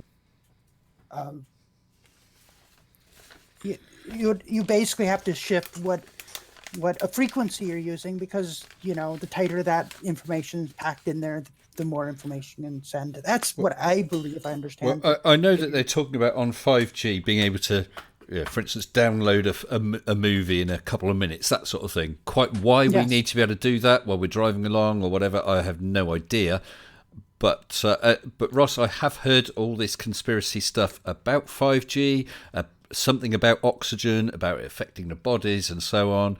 There's that guy, I did a video about him, who believes that they're being installed in street lamps in, I've forgotten the town now, and it's a weapon. But there we go. But actually, I'm going to a lot of our technology is actually all about spying on people. Like, the mobile phone's an excellent tracking device. Whether you turn on or off your location, from the other end, they still know where it is, and they'd probably be able to access your camera and microphone 24/7 if they wanted to. So, if they're ramping up the technology to be able to get even more information happening even quicker, but I mean, giving away more and more privacy. Well, the thing is, being able to listen to what someone's saying from a phone in their pocket, and I understand the Israelis had some sort of hack to enable them to do that, but to be able to do stuff like that does not require a massive data transfer. Not if you're talking about gigabytes of data in a few or in a couple of minutes or whatever it is that they're talking about with 5G to enable you to download a movie. But I'm going to take this opportunity. We've got two more people in the waiting room. We have Brixie, who was on here the other night, and Radical the Unhallowed Knight. So I'm going to bring them in. Hello, Brixie, and hello, Radical. Hello. Hello. Hey, that's so rude. I was talking. Hey, Radical. Hey, how's it No going? throwing cows now. I don't throw cows. Cows do their own thing. How are you Okay. doing, guys? How are you, Radical? Not seen you around for a while. Oh, I've been hanging around. You know, I just walked into a glass door, so you know, there's that. There is always that. Hanging around on street corners, do you mean?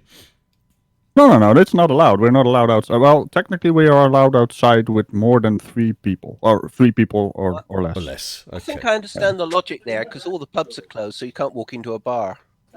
Yes. So you can walk into a door that's so- inside your home.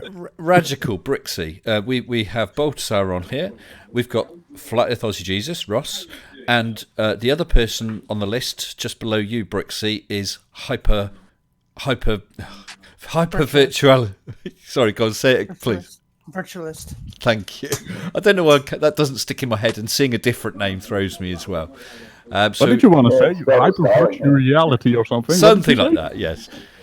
So, Hyper Virtualist Right, I guess. originally came on here, and we had a nice long chat because of some of her thoughts about the COVID virus.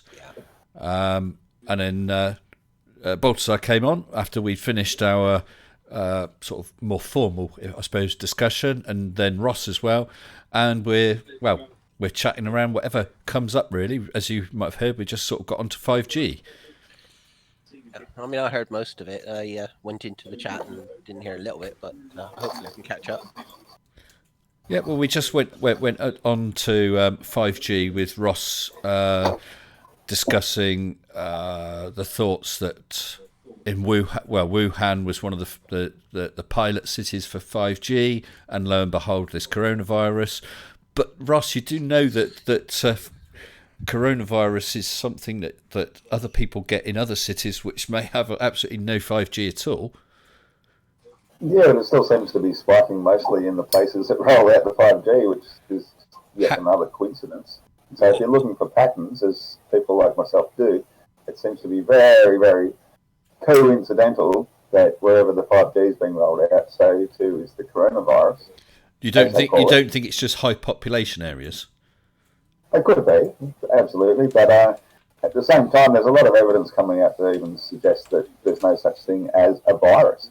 That bacteria is actually manufactured by the body as a reaction to the various environmental situations, and that the only way you're ever going to get an actual virus into your body is having it injected into your bloodstream, as opposed to getting it through your mouth or on your hands or whatever, and touching your face. So, as well as suggestion, it's actually the vaccination which is causing it. Huh?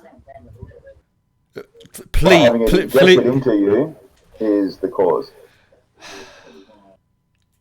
But the people who have the injections are the ones that don't suffer from the illnesses. The people who are injected. That's not true at all. Well, okay. My father, a few years back, had a flu vaccination. He'd never had one in his life, but his doctor recommended he get a flu vaccination.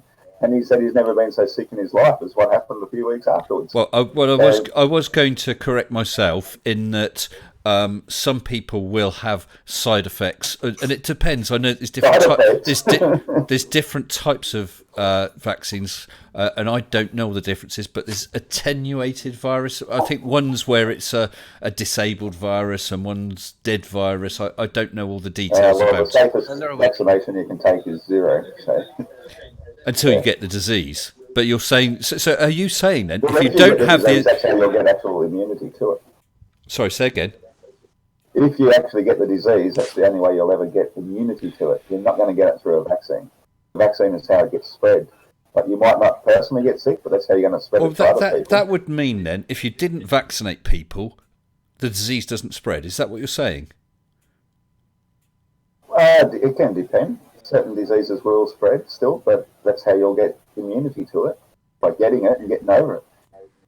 Well, I mean, Ebola obviously spreads. Ebola obviously spreads and kills most of the people who get it. And there's no vaccine for it. Do you know people who've died from Ebola? Are you going to say that there's no such thing as Ebola? No, I'm just asking if you know people who have died from it. Okay. No, I don't. There you go. And how is that proved? proved? People who died from cancer, what are they doing about the fear of cancer or the fear of heart disease or the fear of car accident? They're doing nothing about that, and that kills far more people than these rare diseases ever do. It's all just fear-mongering. Sorry, but that's not correct, is it? People are It is correct. So, seatbelts don't exist, is that what you're saying? Beg your pardon? Seatbelts, have you heard of seatbelts? Yeah, we have to wear them or we cop a fine. Yeah, and what's the purpose of wearing a seatbelt? Well, I also know of people who are so paranoid about wearing one that they refuse to wear it because they're afraid that if they do have an accident, they won't be able to get out of the car. So there is a risk of the purpose is it stops you getting flung out of the car in the event of an accident. There is a That's risk. A seatbelt, though. You're not injecting the live disease into your flesh and blood. Yeah, but are you It's not a live disease, by the way. Oh, just to correct you on that, it's not a live disease. It's a deactivated well, if it's not, virus. then That is what's what the point? to give the immunity system something to fight against and train it. That's the entire idea of a vaccine. Live disease. It has to be live, otherwise, what's it going to fight against? Oh, dead. I'm going to just. You don't understand what a vaccine is, do you? Yeah, I do. Absolutely. No, you don't. Ross. You're just proven you don't. No. You basically said you something don't, that is the exact opposite. You just said it's not a live disease, so you obviously have no idea what a vaccine is. It is a deactivated disease. It's not an alive version. Actually, Ross, I think you find that a virus isn't a live organism anyway. It doesn't meet the definition of life. It's a bacterium. Yeah, it's not a That's bacterium. right, yeah. So how can it adapt? How can it evolve? How can it turn into a stronger, different sort of virus? So the way that mutation. The way that I kind of have a question. Can I ask a question? Of course you can ask. So the penetration power of 4.2 gigahertz is a lot more powerful than 5G. So why don't we have issues already? You know? It's about the wavelength. Oh, it's about the wavelength. The wavelength. Yeah, because wait, Ross. On a cellular level, we are electronic beings. So the wavelength of 5G, it can't even penetrate our skin. Is that 5G's broadcast factual. wavelength is 60 gigahertz, and it has a width of 1 millimeter. And in order to penetrate the skin, it needs to be a lot broader because it has to have more carrying force. So I'm just wondering how it gets into our bodies. I'm sorry about that. It really wouldn't. 2.4 makes more sense, right? Absolutely, because it has more actual energy in it. It carries more energy in that frequency than 60 gigahertz does. Well, I'm just reading something about that because I knew nothing of that. It says here, depth of skin and body absorption. 4G microwave radiation, 2.4 and 5 gigahertz, passes through bodies and the energy is absorbed by anything that contains water. While 5G, which is 6 to 300 gigahertz, penetrates only the outer layers of skin in humans. Because it's too narrow. Mm-hmm. Talking about Thunderfoot. These are the times you kind of need Thunderfoot. He's brilliant, isn't he? Absolutely brilliant. He's also amazing to listen to. I mean, his voice alone, you can just listen to him for hours upon hours. Mm-hmm. Yeah, I'm just curious why you think 5G is more capable of infecting people with a virus. Well, it just still comes down to the fact that we, on the cellular level, are electronic beings. You know, everything is a type of electricity, and any sort of wavelength, vibrational frequency is going to be affecting that. And on the cellular level, it appears that this particular one is the preventing us from being able to take up as much oxygen as we normally would, which gives you then the symptoms that you would get from having something like coronavirus. They're identical. I fail to see how 5G could actually cause an infection to spread between individuals. If you're saying it's Well, if causing the symptoms the are the effects, how same, would it though, cause it? Yeah, but if the symptoms are the same, well, right, if an infected person travels to somewhere where there's no 5G signal, how is it that they're spreading the virus? that's a good question, and I don't think they are.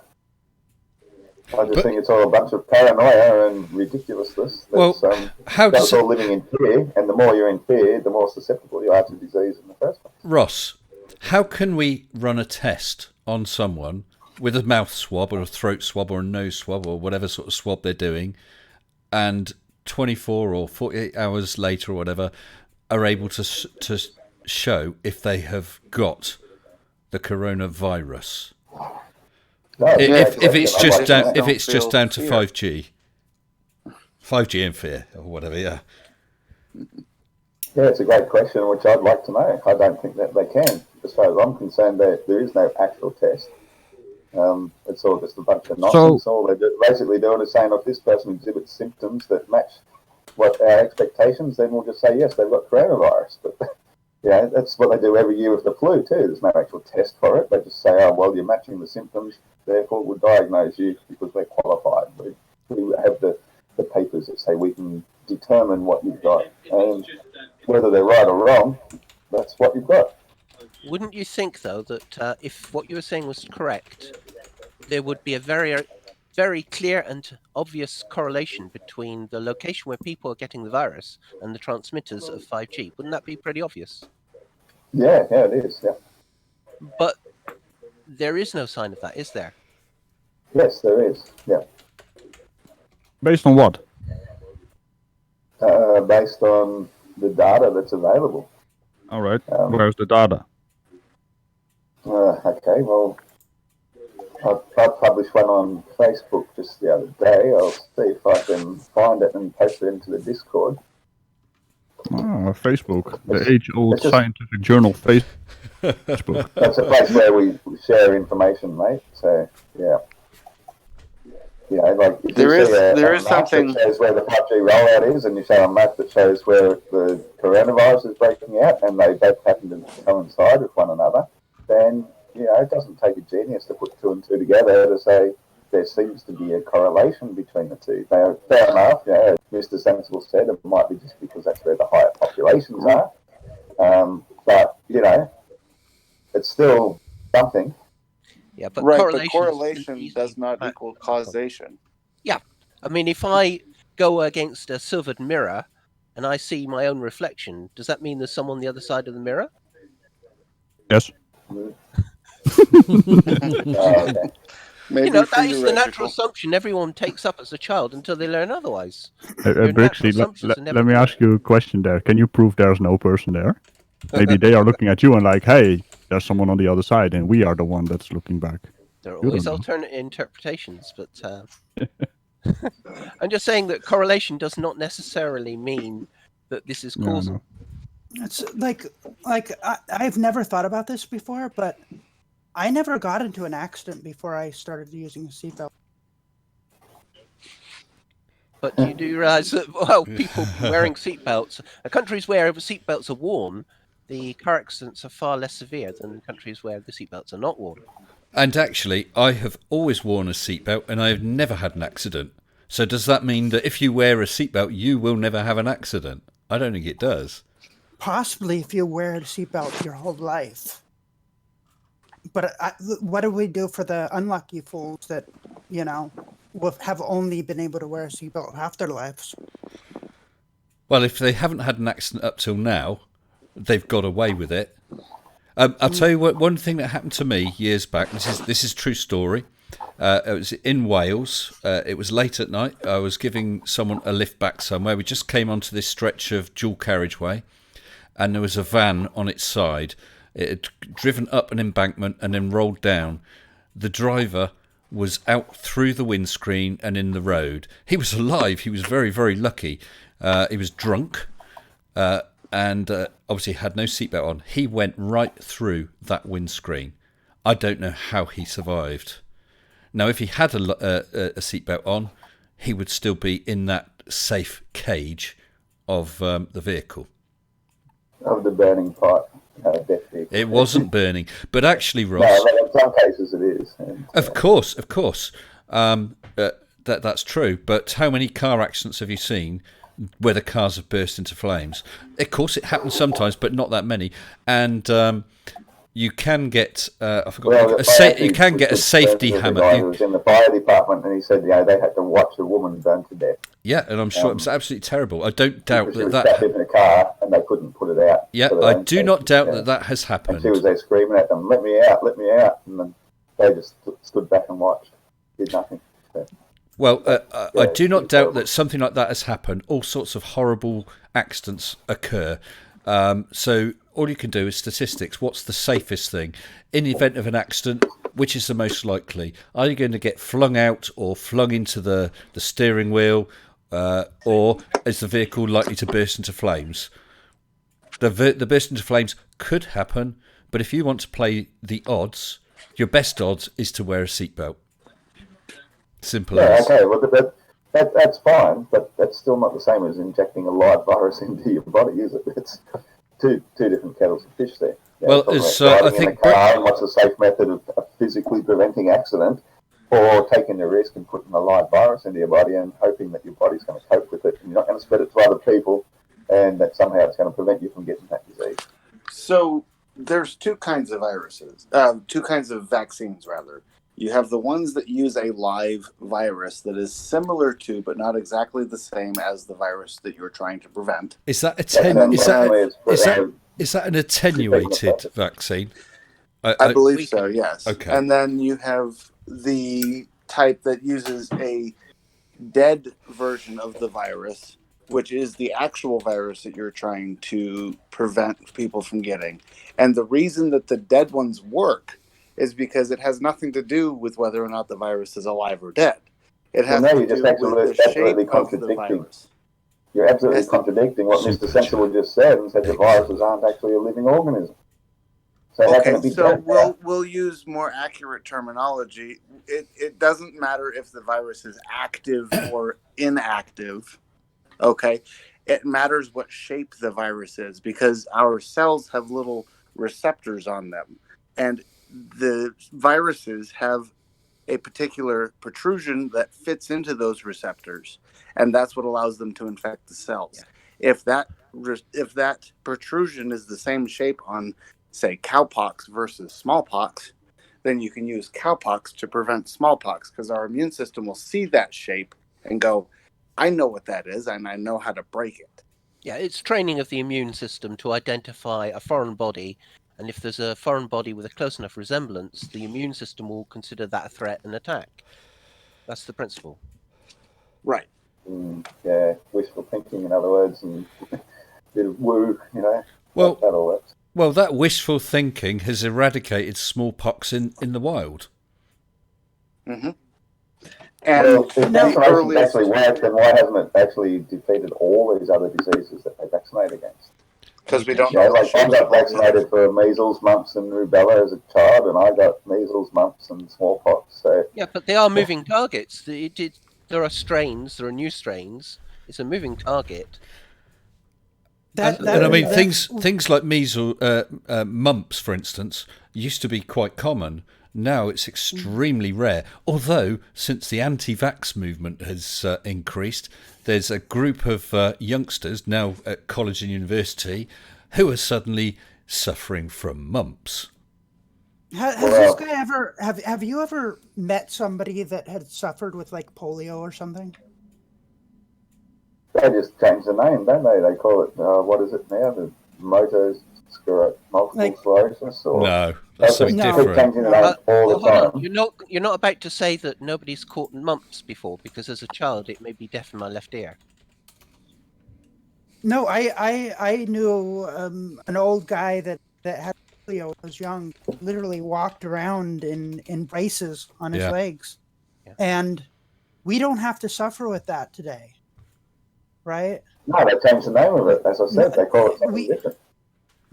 I mean, actually, I must admit, I can never recall whether it was mumps or measles I had because I was a child at the time. But the point was, I had one of those too as a child. I'll correct myself on that. I don't know which one it was off the top of my head. I was way too young.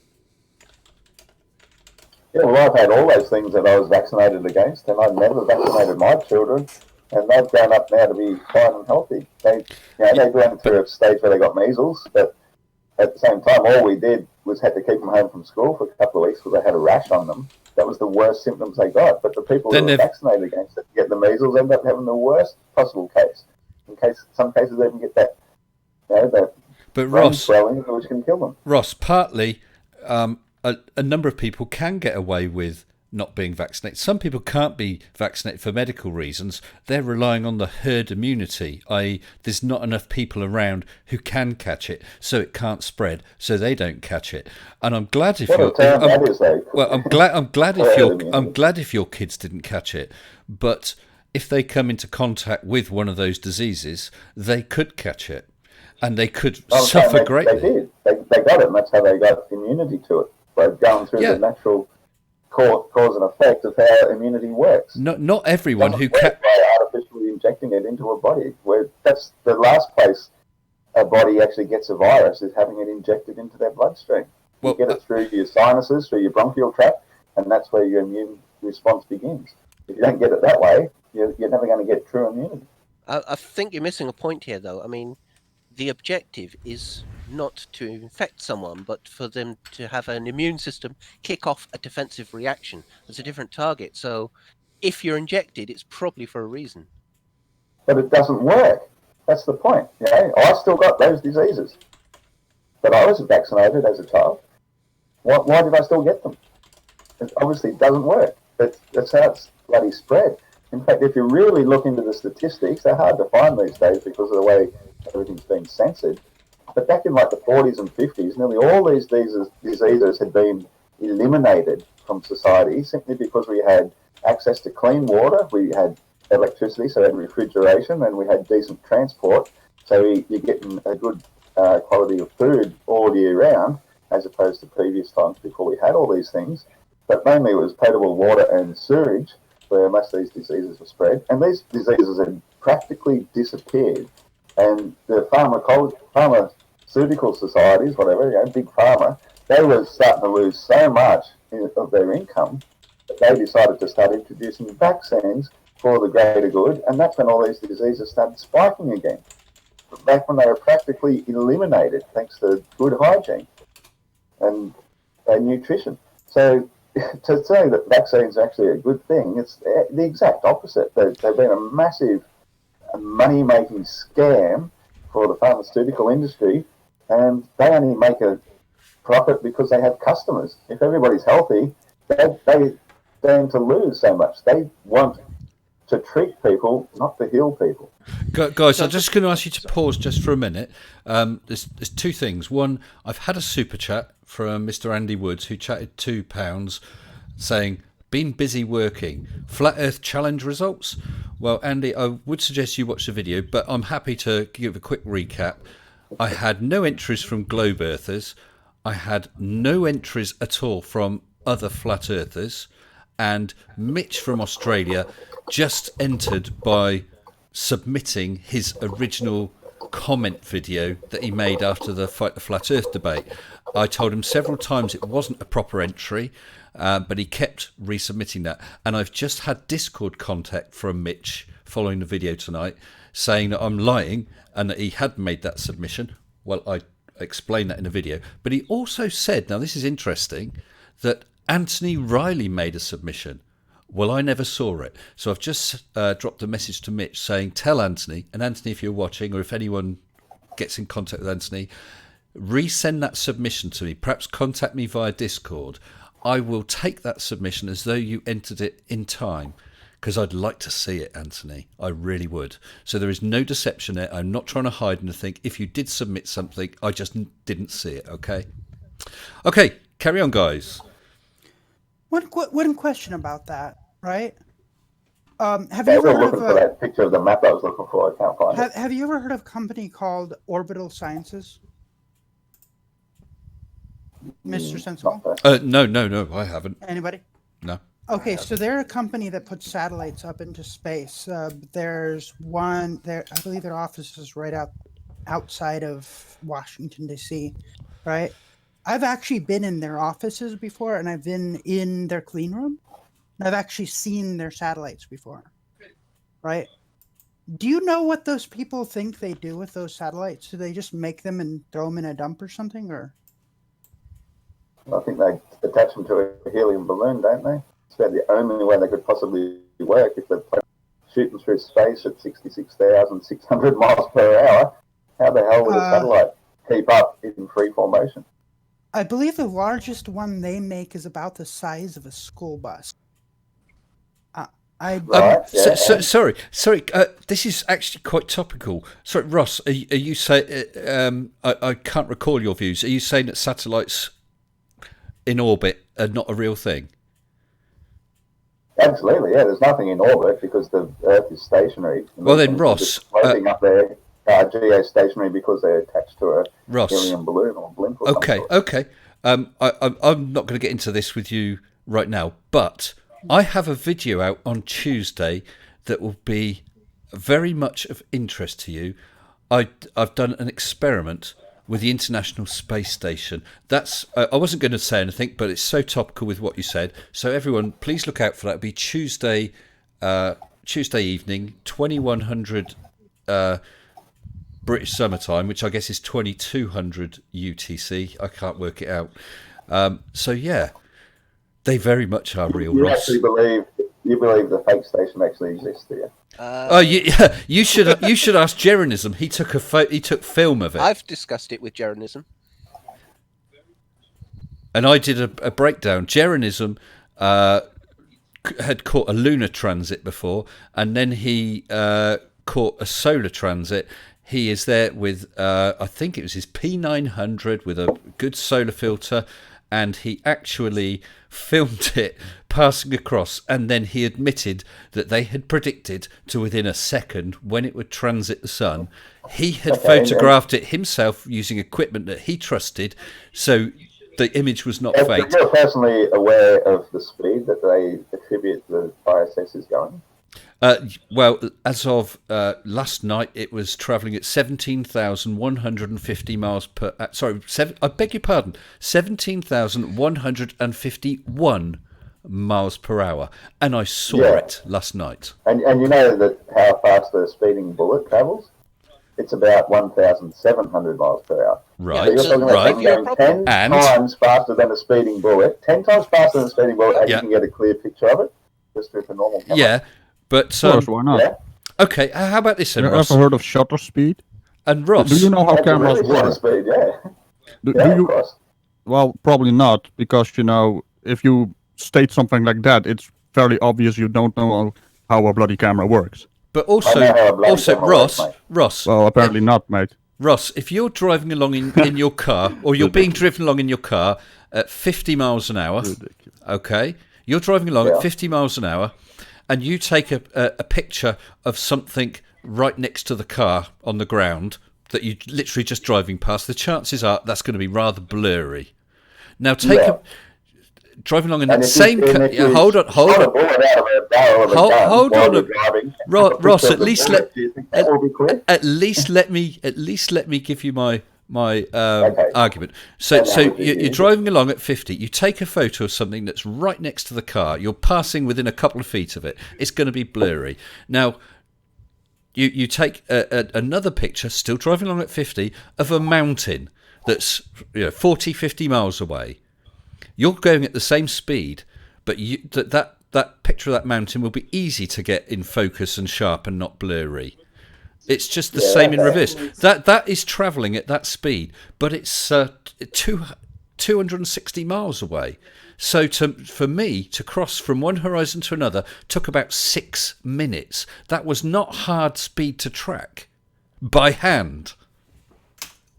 And I will prove it on Tuesday. 260 miles away? Sorry, say again. But did you say that the mountain was 260 No, miles no. away? The International Space Station was okay. 260 miles away. Okay. Yeah. Yeah, And and I it's would. something roughly the size of a 747, is that correct? I think it's about 100 meters long, something like that. But I can't see details, and even if I zoomed in with equipment I've got, I wouldn't see any details. What you can see is a very, very bright point of light. Okay, yeah. And As if you I'm believe, saying, if you shot a bullet out of your car while you're driving along and you tried to take a picture of that bullet, do you think that's going to come out very clear at all, or even just be a bright dot of light? And that this thing is going 10 times faster than a speeding bullet. But it's 200. It's 260 miles I away. understand. Yeah. Okay, well that's fine, but Ross, that might Well, make it it's appear to be may I going ask slower. a question about may I ask a question about the image you just posted? About if the sun is 93 million miles away and light travels the whole distance, doesn't the light travel past Earth also? And wouldn't you see a wall of 360 around? I mean, how big do you think your eye is? I mean, if you want to see all that light, your eye has to be bigger than all that light it is supposed to be able to catch. But You in know, light daytime, going it past sees you, all the you light. can't see it. In daytime, you see all the light. What's that got to do with the size of my eyeball? Because it doesn't reflect into your eyeball. It goes past you. Dude. That makes no sense. Yeah, exactly. Your picture doesn't make sense. Because your eye has to be bigger than the bloody solar system to see a bloody wall of light. And it doesn't even make sense because it has nothing to reflect off. Yeah, it's just that's actually just the proof of how light itself works. It doesn't actually exist until it hits the atmosphere What? where we see it.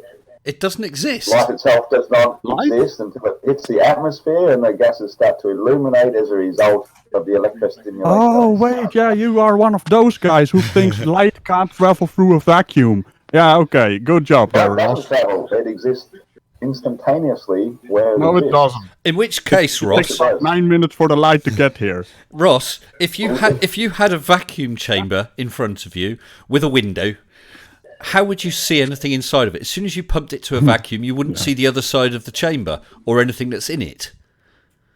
No, well, you're just seeing through it. Like, Mr. there's Sensible, nothing to see. no.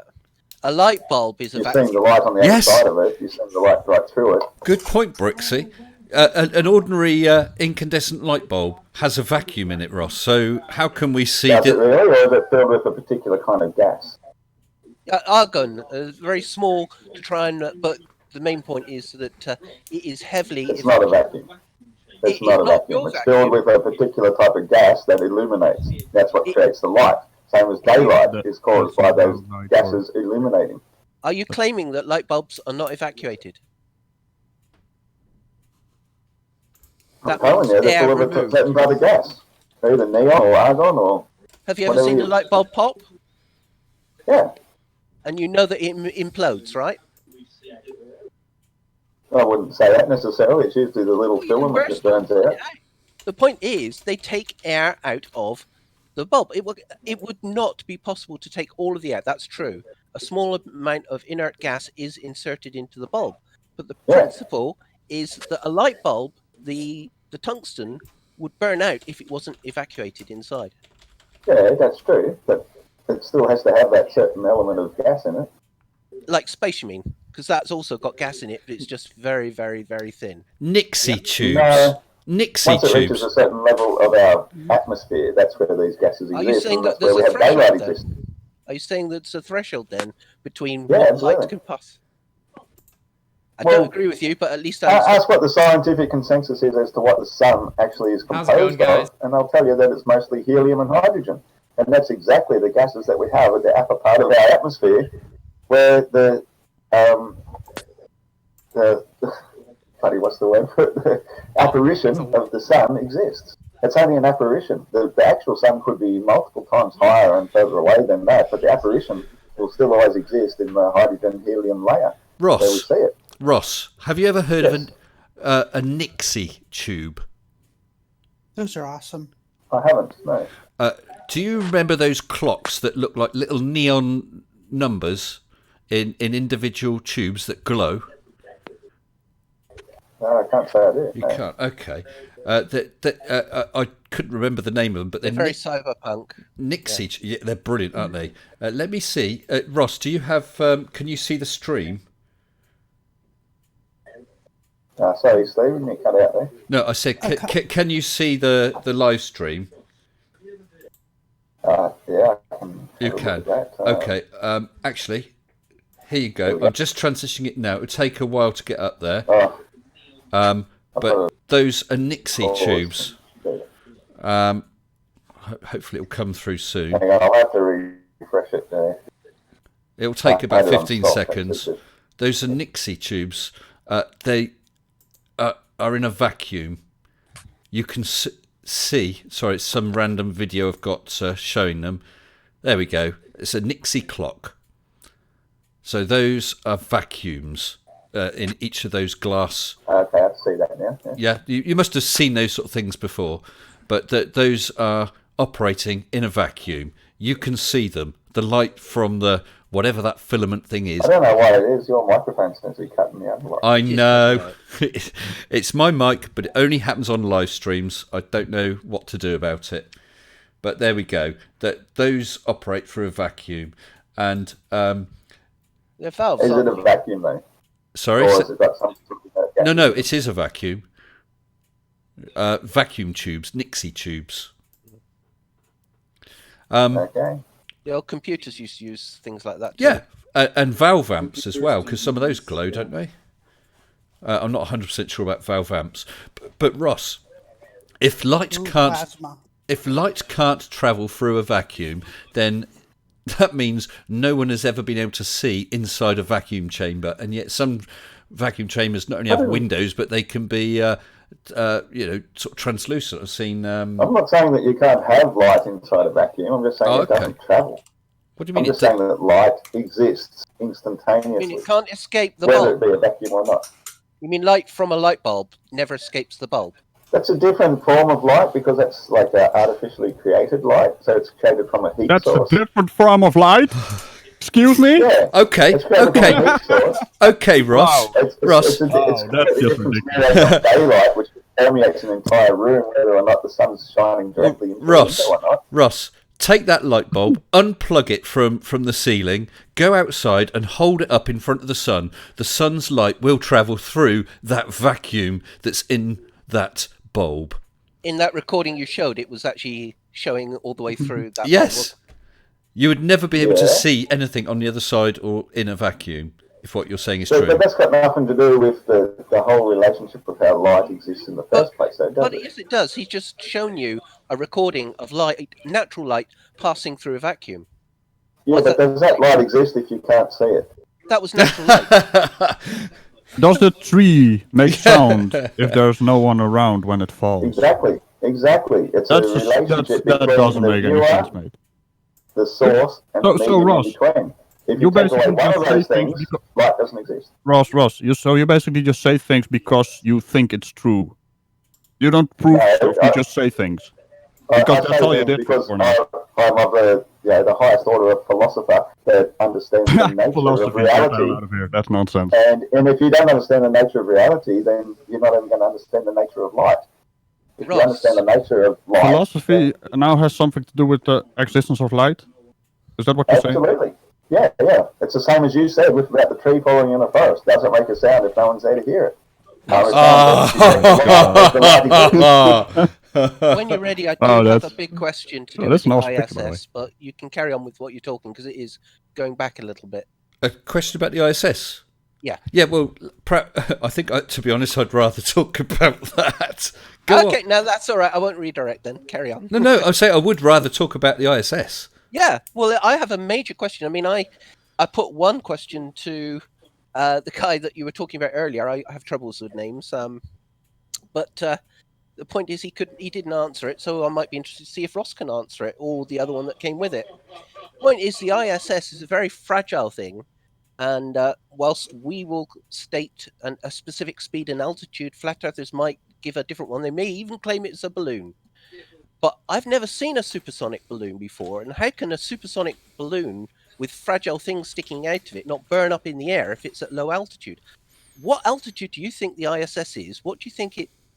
I mean, I've heard a crazy thing that a flat earther believed that it was a projection, and I was wondering how a projection could block light. Do you believe that? So as far as I'm concerned, what we're seeing is just some sort of drone or perhaps an aircraft of some sort designed to look like the ISS. And it's nowhere near as high as they actually say it is. Yeah, well, nowhere near as high because nothing can fly that high. You need to have a medium to propagate through. And once the air gets so rarefied, you've got nothing to push against. So you've got nothing lift. So you also don't know how rockets work. But do you see the problem? Or orbits. Do you see the problem with what you're claiming? You see, we in the global community believe it's something traveling in space. We don't believe it's traveling at, say, Mach 16 in the atmosphere because it's very fragile. Well, I don't believe it's traveling at Mach 16. I believe it's actually much lower and going much slower, but gives the same effect. You'll never know the difference. Put some numbers on it. But this thing is seen going transatlantic in short periods of time. Actually, so guys, last night, I'm going to sort of dox my own video, but last night I saw, I used a tracking website. I saw where it was a few minutes before it was due to come into view, which was mid-Atlantic. It then came into view, and a few minutes after, it had nearly crossed over all of Europe. Now, anyone across Europe could have also then seen it. There is no way that that's going, let's say, the speed of a very, very, very fast aircraft. It's going orders of magnitude faster than that. So if it was going in the atmosphere at that speed, it would be burning up. By the way, can I add something to that? Of course. And add triangulation on top of that. Yeah. If you look at it in the evening, right, when it's like near dusk, if it goes further away from the sun, suddenly it pops out of view because it goes into the shadow of the planet. Yes, absolutely. So where does that shadow come from? That's what I want to know. And I'd like to know how the Starlink satellites, which I witnessed being launched, and I witnessed them flying over the UK, how did they get that far from America without traveling at supersonic speeds if they were in the atmosphere? And if they're traveling at, hypersonic speeds, why didn't they burn up? Well, all this nonsense can be quickly and easily debunked. Wait, don't poison the well. All this nonsense, really? Spinning at 1.35 times the speed of sound, but you claim that is orbiting around the sun at 86 times the speed of sound. So anything that's a satellite or the ISS has to not only be going its own speed, but has to be going the Earth's speed, its own speed, plus 86 times the speed of sound. No, that's not true. It has relative motion. It is true. It's not true. You can say it's true, but it's not true, Ross. No, stick to reality. If these are a real speed... Yeah, stick to reality. That's a good one. If this is a real speed, then it has to really be going that You don't speed. understand orbits. You don't understand you live in orbits. Australia? I understand orbits. That's why I No, you don't. You just proven you don't. Ross, you don't understand them. Ross, hold on. Ross, have you ever seen the ISS, Ross? Conservation of momentum. Possibly, I don't know. I can't say I've consciously known that it was the ISS. That do us a favour. Do us a favour, and if you are honest, you don't even need to tell us, okay? But if you're honest, you should do this. Have a look at one of the tracking websites. Look for when the ISS is due over your area. Go out and have a look at it. It will tell you within seconds of when it should appear and when it disappears. And then have a look where else it's appearing, a few hours later, half an hour later, 3/4 an hour later, somewhere on the other side of the world virtually.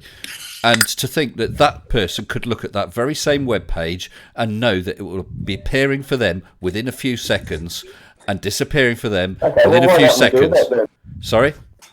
Why don't we do that then? We'll work that out and get people in that line of sight who are going to be able to see it and at particular times, and let's all communicate with one another and see that it actually works. I don't think that's ever been done. You just it's been done by flat earthers. You're doing that right now.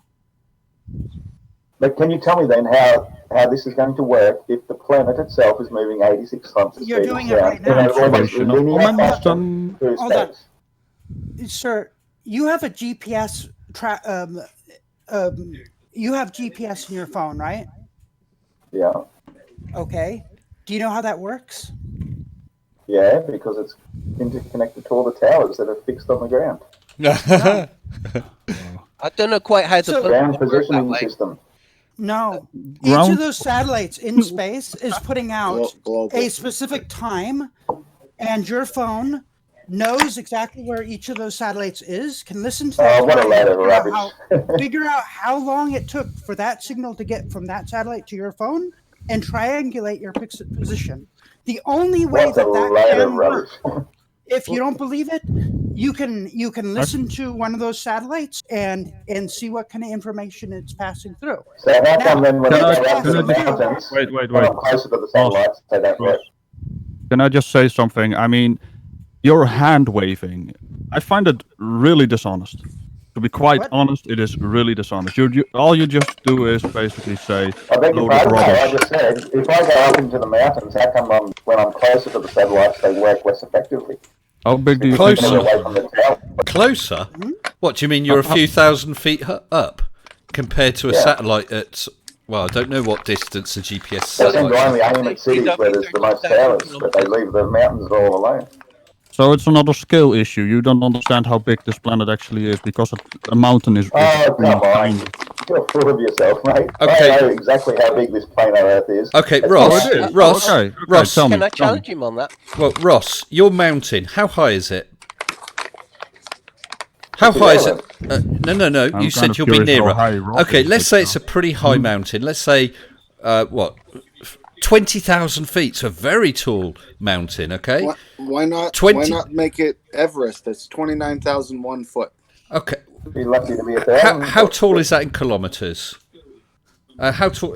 Okay, let's have a quick Google. Everest height in kilometres or meters. It's still irrelevant, isn't it? Because it's all to do with the towers and how. Right, Everest Everest is 8,848 meters. Let's call that 9 kilometers high. So you're stood on the top of Everest. You are now 9 kilometers closer to the satellite than someone stood at the foot of Everest.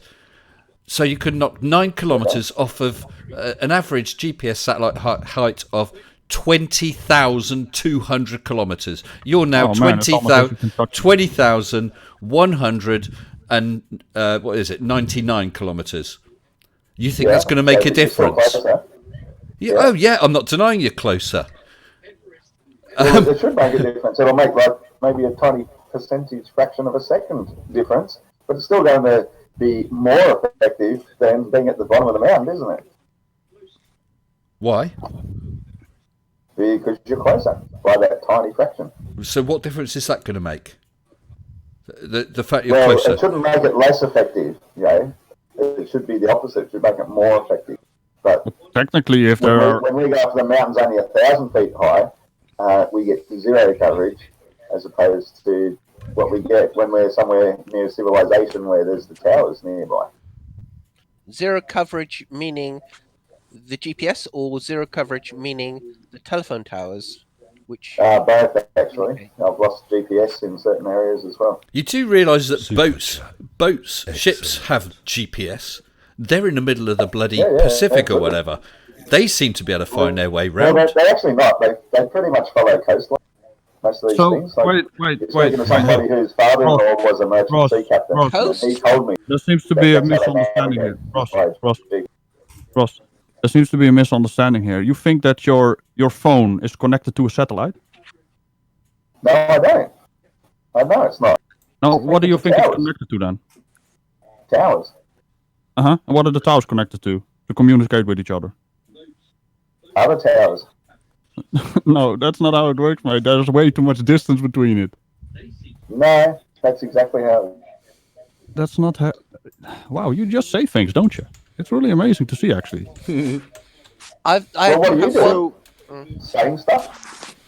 Yes, I am saying stuff as well, which is in factual based. You just pull hot air out of your butthole. That's basically what you're doing You're right now. asking me questions because you're trying to set me up for something. I've had farts that made better noise than you do, and also made more sense. I'm just going to read out a super chat because the person's leaving.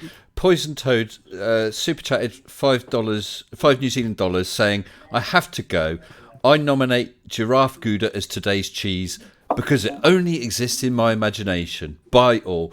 Good night, Poison Toad. Thanks for coming and thanks for the super chat. Oh, and another one has just popped in as well. Anthony Purcell's just super chatted $10 Australian saying, "I am a professional geophysicist. I work on software to solve GPS positions." There you go, Ross. Nice. I wonder what the G stands for in GPS. God Ross powered. said it stands for ground. That's because land actually has topography. It goes up and it goes down. So just according to a map, and distances you actually travel aren't exactly the same, because on a map it's a flat surface, whereas the distance you might actually travel up a mountain or down on your speedometer is going to. You're cutting out. Your break. Yeah, your break. Only been 4.5 kilometers. You're cutting out a bit, Ross.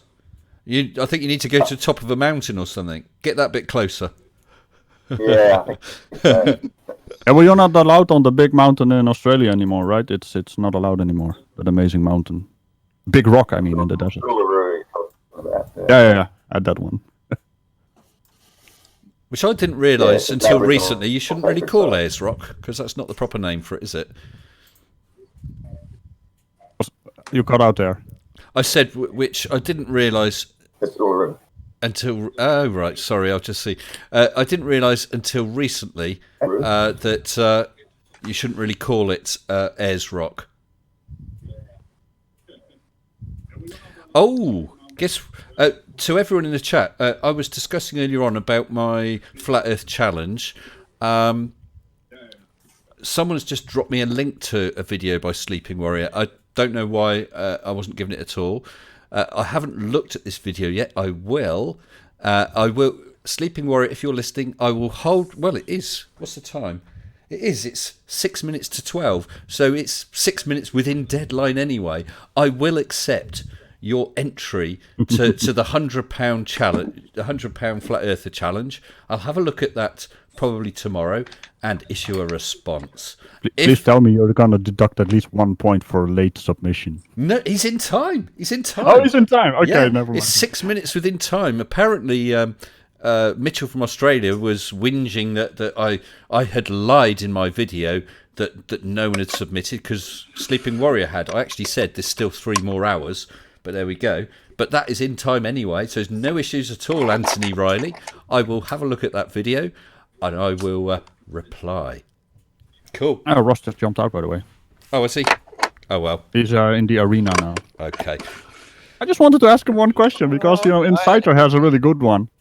Why are the GPS antennas on top of the planes instead of on the bottom? If there are towers instead of satellites. But hey, he's gone. That's a great point. I wanted to ask him if in Australia he's ever experienced daylight lasting more than 12 hours, because on the flat Earth that's impossible.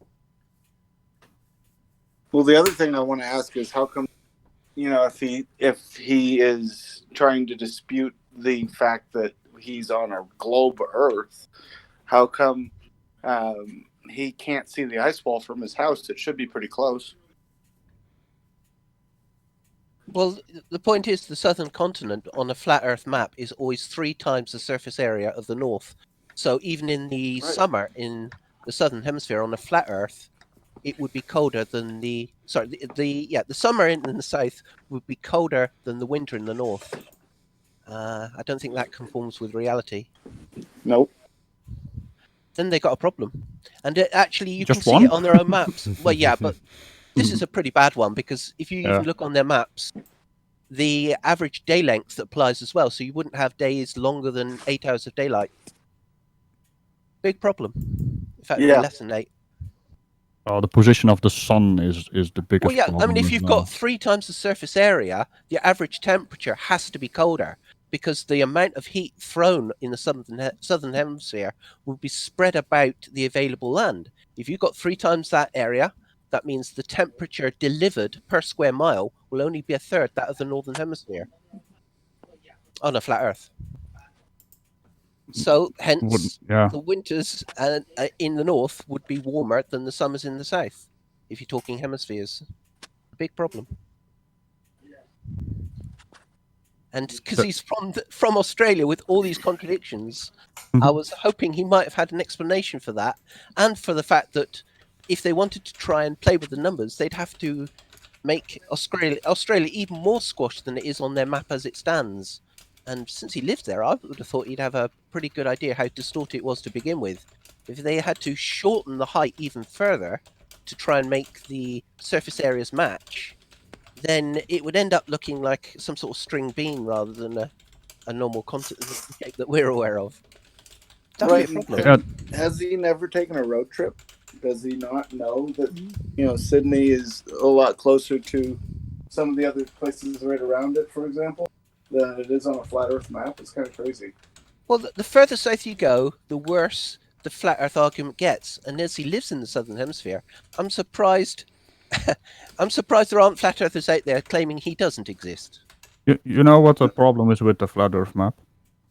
I mean, if you want to have a flat Earth map, you basically have to project it from your own location. And that has to be done for everyone. So basically a flat Earth map would be a dynamic map, just like a GPS location map where everything is equal distance from each other. That's the only way for a flat Earth map to work, because the further away from your current location you go, the more distortion you have. But that's not going to work, because then we would be living in the Matrix. We are. It is Mr. Sensible's show. We should give him a chance to speak, I think. Who's this Mr. Sensible you keep talking about? I don't even know him. This Mr. Sensible of which you speak. Actually, guys, I wasn't even listening to you. I was looking at Sleeping Warrior's comments, so I don't know what you were talking about just there. Hello. It turns out that this video that Sleepy's done, it doesn't look. I haven't watched it, and I can't obviously right now. It's entitled "This is about me. This plant pot can't find his response video of mine." Well, Riley, I've just put a comment in there saying if this video, which I haven't yet watched, isn't your entry, then email me a link to your entry. I will accept it, and I will deal with it as though it arrived in time. I'm not hiding anything. So go on. Hopefully, for you can win £100 either for yourself or your favourite charity, whichever. Go ahead, Riley. Make my day, punk. I've added it to my list. I will have a look at it. Yeah, I'll ignore that for now. You have to do the actual Clint Eastwood thing, right? Like squinting your eyes a bit. Yeah. So you're asking yourself, did he fire 6 shots or only 5? Well, which is it, punk? Go ahead, make my day. Something like that, wasn't it? Yep. That's the best I can do at short notice. Go ahead, make my day. I wonder, maybe you guys can answer this. I wonder why flat earthers think that the small boats going down the coastline, those pleasure cruisers, don't regularly go out past a certain point. Because I used to I live in Florida, right? I used to go out in the ocean all the time, and I would have to say, when you go out past a certain point, the land disappears. Yeah. And it's freaking scary. Well, and that's why you don't see them going out very far, because the land disappearing makes it hard to find your way back. It makes it more difficult if you get turned around. Yeah. And that only happens because the freaking Earth is flat. Or round. Good Lord. Wait a minute. Wondering on that. Double agents. Okay, don't listen to me. Switching sides. No switching sides. No, Jesus Christ. Okay, brain fart. No, the opposite. It only works that way if it's the Earth is round. That's why, like, the bigger ships don't normally go out past a certain point either. They rarely go out unless straight out, because there's no reason to go that far out. It's actually more dangerous to go that far out, because if you get into you have a problem, now your freaking passengers have to go all the way into get to the shore.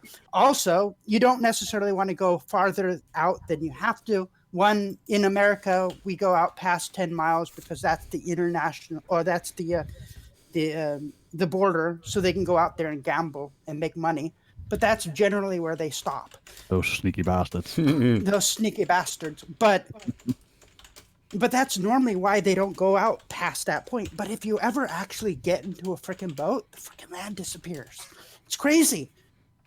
Speaking of boats in general, I have always wanted to ask a question to. Well, he's gone now, but if you circumnavigate the South Pole, and the South Pole is supposed to be some kind of ice wall keeping all the water in, how come we're making the wrong turn? I mean, if we go from west to east and circumnavigating Antarctica, we're not going, port. We're going starboard. So Right. that wouldn't work on a flat Earth map. And there's another question that I've always been asked about Earthers, and that's pretty simply, what's on the other side? If the Earth is flat, what's on the bottom? Turtle. Turtles all the way down. All the way down. Wait, there are some elephants in there as well, right? Yep. Well, we got a new guest. Someone who had been in the chat had said he was a geophysicist. He's come on to have a chat about it, so let's bring him in. I was going to ask for him to come in here. He's in here. Hello, Tony. Hello. Hello, Hi, Fizzy Tony. Mr. Geophysicist. So That's you do a correct. lot of digging, right? No, actually, I was my joking.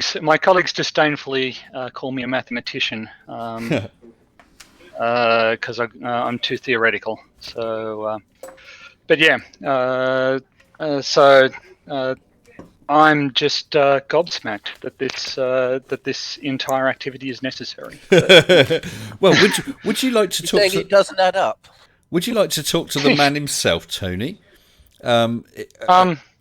Sure. I mean, Because he's actually sat in the wrong room right now. I don't know if he's ready to come in. I'll just try. Hold on one second. Maybe I have to leave Mr. Sensible because he called me very annoying because I Oh. held his feet to the fire. He doesn't like it when that happens. Oh dear. Trust me, if you're watching Flat Earth Aussie Jesus, Mr. Ross, I will be quiet. Okay, that's cool. You can have it away. Right, let's give him a go because I'm not sure if he's actually there or if his mic's failed or whatever. But I'll bring him in. Hello, Ross. You still there? Hello, Ross. Yeah. Hello, Ross. I don't know how you ended up in that other room, but we have in here Mr. Well, you can see at the bottom of the list, Tony, and he's a geophysicist, and I think he'd like to talk to you about GPS and so on. Is that right, Tony? yep. So your GPS reception relies on you having light. Yes. Sorry, what was that? Hello, Ross. You got technical difficulties? Hello, Ross. Yeah, I'm here now. Yeah, I just had to go mute something. Oh, okay. Yeah, go ahead, Tony. Okay, so your GPS reception relies on you having line of sight to multiple satellites, and the more satellites you have access to, the better the reception you get. Now, if you're near mountains or other tall structures, they'll block or reflect the your streams to the satellites. Also, if all of the satellites you can see are, say, to your east or your west, they're going to have a little bit of a problem triangulating where you are. There are also atmospheric effects that can have an impact, and also multiple bounces. Sometimes your signal can actually bounce off multiple surfaces before it gets to you. So all of these factors impact how accurate your GPS reception is. Well, I have a little bit of Also, a problem there's- with that in that most of these things are so high up that the mountain is insignificant to get in the way of blocking it. Well, not if he's Especially right if you're on beside top you. of the actual mountain. You know, Well- so to me, that's a really poor argument because the higher something is, the greater your line of sight to it is in the first Well, place. if you're if it's as high generally- as a satellite, the mountain is going to do nothing to block it. It's yes, but you can't obtain a solution with one satellite, right? You need 4 satellites. 4 now. The triangulation. Yes, I'd say you only need 2. So- but then- well, then you're wrong because you're in 3-dimensional space plus time. The way the GPS satellites solve for your position is that they record how long the signals take to you. So they need to solve for time as well as your position. So you need access to at least 4 satellites, and probably more than that. So it's not just 1 satellite, it's not just 2 satellites. And as a flat earther, frankly, the fact that you only think that you need 2 satellites is kind of revealing. Well, a triangle You're has actually 3 points, doesn't it? So triangulation means you're 1 point, you got 1 tower one side, 1 tower another side, and you record the time and the signal takes towers the have nothing to do with it. Actually, They've Ross, got everything to do. Ross, just aside, you're quite right. A triangle has 3 points, but part of the problem is you're at a point that you don't know the location of. That's right. Yeah, but the towers do, because they can tell how long it takes to bounce a signal back to you from. Yes, you're assuming here that it's based on towers, which it demonstrably isn't. And your argument about ships using towers is fatuous nonsense. Ships crossing the Pacific Ocean are not in line of sight of Ships do coastlines, not cross and they the have Pacific access. Ocean. I don't know where you get that from. They follow coastlines. They follow shipping routes. They go from nation to nation. Yes, if you're talking to somebody whose father-in-law was a merchant sea captain, and he told me all this Wow. stuff. He told me the Earth was flat way back years ago before I could even possibly comprehend what he was talking about. Okay, let's take a step back. Everybody says that if you want to prove that the Earth is round, you should go to satellites. And as a geophysicist, I take the opposite view. So you remember the Macquarie Island earthquake in 2016? No, I do not recall the Macquarie earthquake. Okay, there was a magnitude 8 earthquake on Macquarie Island, which is a subantarctic island to the south of Australia. Okay, so seismic waves spread out from that. And would it surprise you to know that they reached the opposite side of Antarctica a long time before they reached the equator? And who measured that? If the Earth is flat, how does that happen? The seismic waves have to travel across the equator in order to get to the far side of Antarctica. Therefore, the flat Earth model does not work. If you're looking at a seismic wave from Macquarie Island, right, and you picture the flat Earth, you're looking at the flat Earth from above, we're surrounded by Antarctica, right? Yeah. In order to get from Macquarie Island to the far side of Antarctica, it's got to travel basically the length of that disk. So the far side of Antarctica. So the far side of Antarctica should be the last place that the seismic waves reach. Instead, it's one of the first places. Which means maybe that what you're actually talking about is somebody was further around inside the Antarctic Circle and assumed that on the other side of it, because of the distance they were, it's really only travelled like 1,000 kilometres. You'd be surprised how little professional geophysicists rely on assumption. There's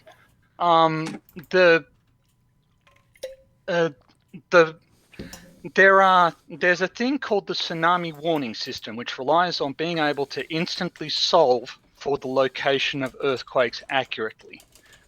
You cannot do that with flat Earth seismic models. We do have flat Earth. We do use them. We use them for mineral exploration on short distances where the curvature of the Earth is negligible, and they're accurate. Right, and the physics. No, that's what okay. If that's correct, then you should be able to use these to model seismic wave propagation over any distance, and you can't. Yeah. And but you just said that they did. You just said that it reached the other side of Antarctica earlier than it should have. So therefore, you've obviously got your positions of what you think Antarctica is completely wrong. You're basing it on a false model to start with.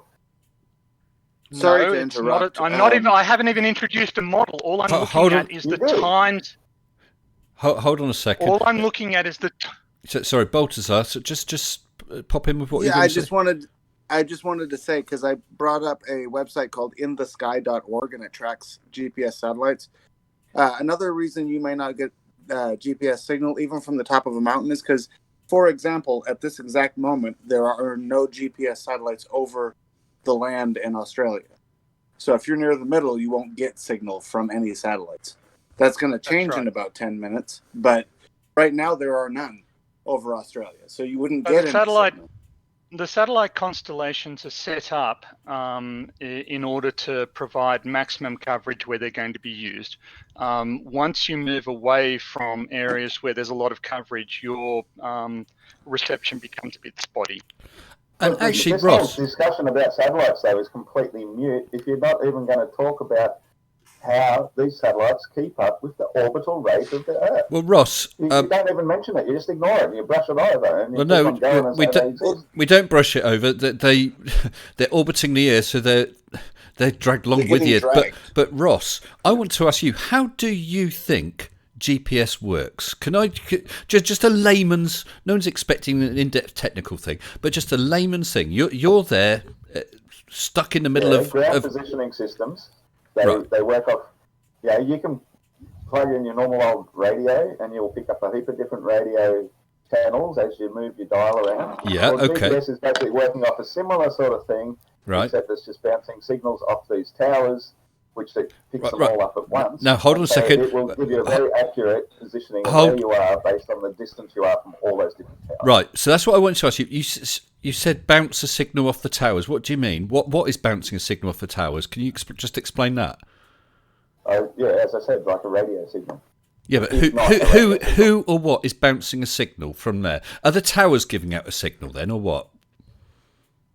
Well, more or less, yeah. It's a two-way thing, isn't it? No, it isn't. Give off a signal to listen to a radio station. Your GPS is the receiver. It's picking up on these signals that are being bounced out from these towers continuously. GPS is receiver only. Yeah, I did want to get that clear because I thought you were saying that you were sending some form of signal, but you're not. You are receiving from several locations and calculating your position from them. In layman's terms, didn't you? Yes, I did ask you. Two-way radio does bounce back a signal, so you could just as easily be bouncing back one as you are receiving one, but you're just not having to press the button to speak. Say Roger. So if you're at the tip of the Cape York Peninsula, where is the nearest tower to you? Well, I'm not at the Cape York Peninsula, and I would have no idea. Okay, I went on a GPS survey of Papua New Guinea. Where do you think the nearest towers were? How the hell would I know, mate? Jeez. Well, if you can't point to the towers, what makes you think they exist? Because you can see them. Where? Like I was with a guy one time, and he just had a homemade. Yes, thank you. This is. And it could speak you have to stories. Hawaii. He could speak to Hawaii.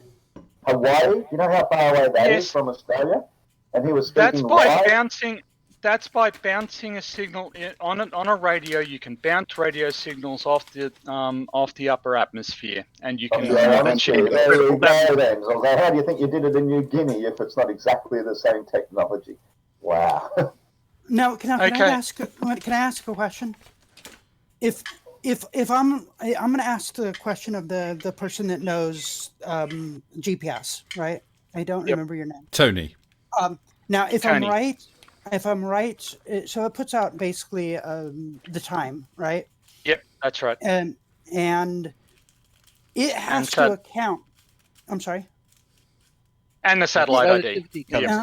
And it has to account for the difference in time between on the Earth and in space because of relativity. That's correct. Yes, there has to be a relativistic effect applied. Yes. Yes, and the only way that could be possible, the only reason they would have to do that is if it's away from the planet at a certain distance. And if it's traveling at speed. It can't happen on Earth because it's too close for that effect to even occur. That's correct. Okay, yep. Thank you. So that's right. So when you're if you want to, so GPS is used for doing things like in the research setting. One of the reasons we were in New Guinea was to track the motion of pieces of Earth's crust. And in order to get results that precise, you kind of need to use an antenna, keep it in position for some time, and over time that allows you to obtain a solution. But there are small errors in the orbital positions of the satellites because they're orbiting around Earth's center, which is actually moving through time. So you actually have to solve for the orbital parameters of the entire GPS network at any time. And in order to get that right, you need relativistic effects. Otherwise, you're just going to end up with the wrong answer. Mm-hmm. And that can only happen from space. It can't happen from some... That's right. Velocity, yeah. So Flat Earth Aussie Jesus is basically accusing me of fraud. I'm a liar. Well, I'm still asking for a logical explanation how you are explaining how a satellite in freefall motion is keeping up with the planet going 86 times the speed of sound.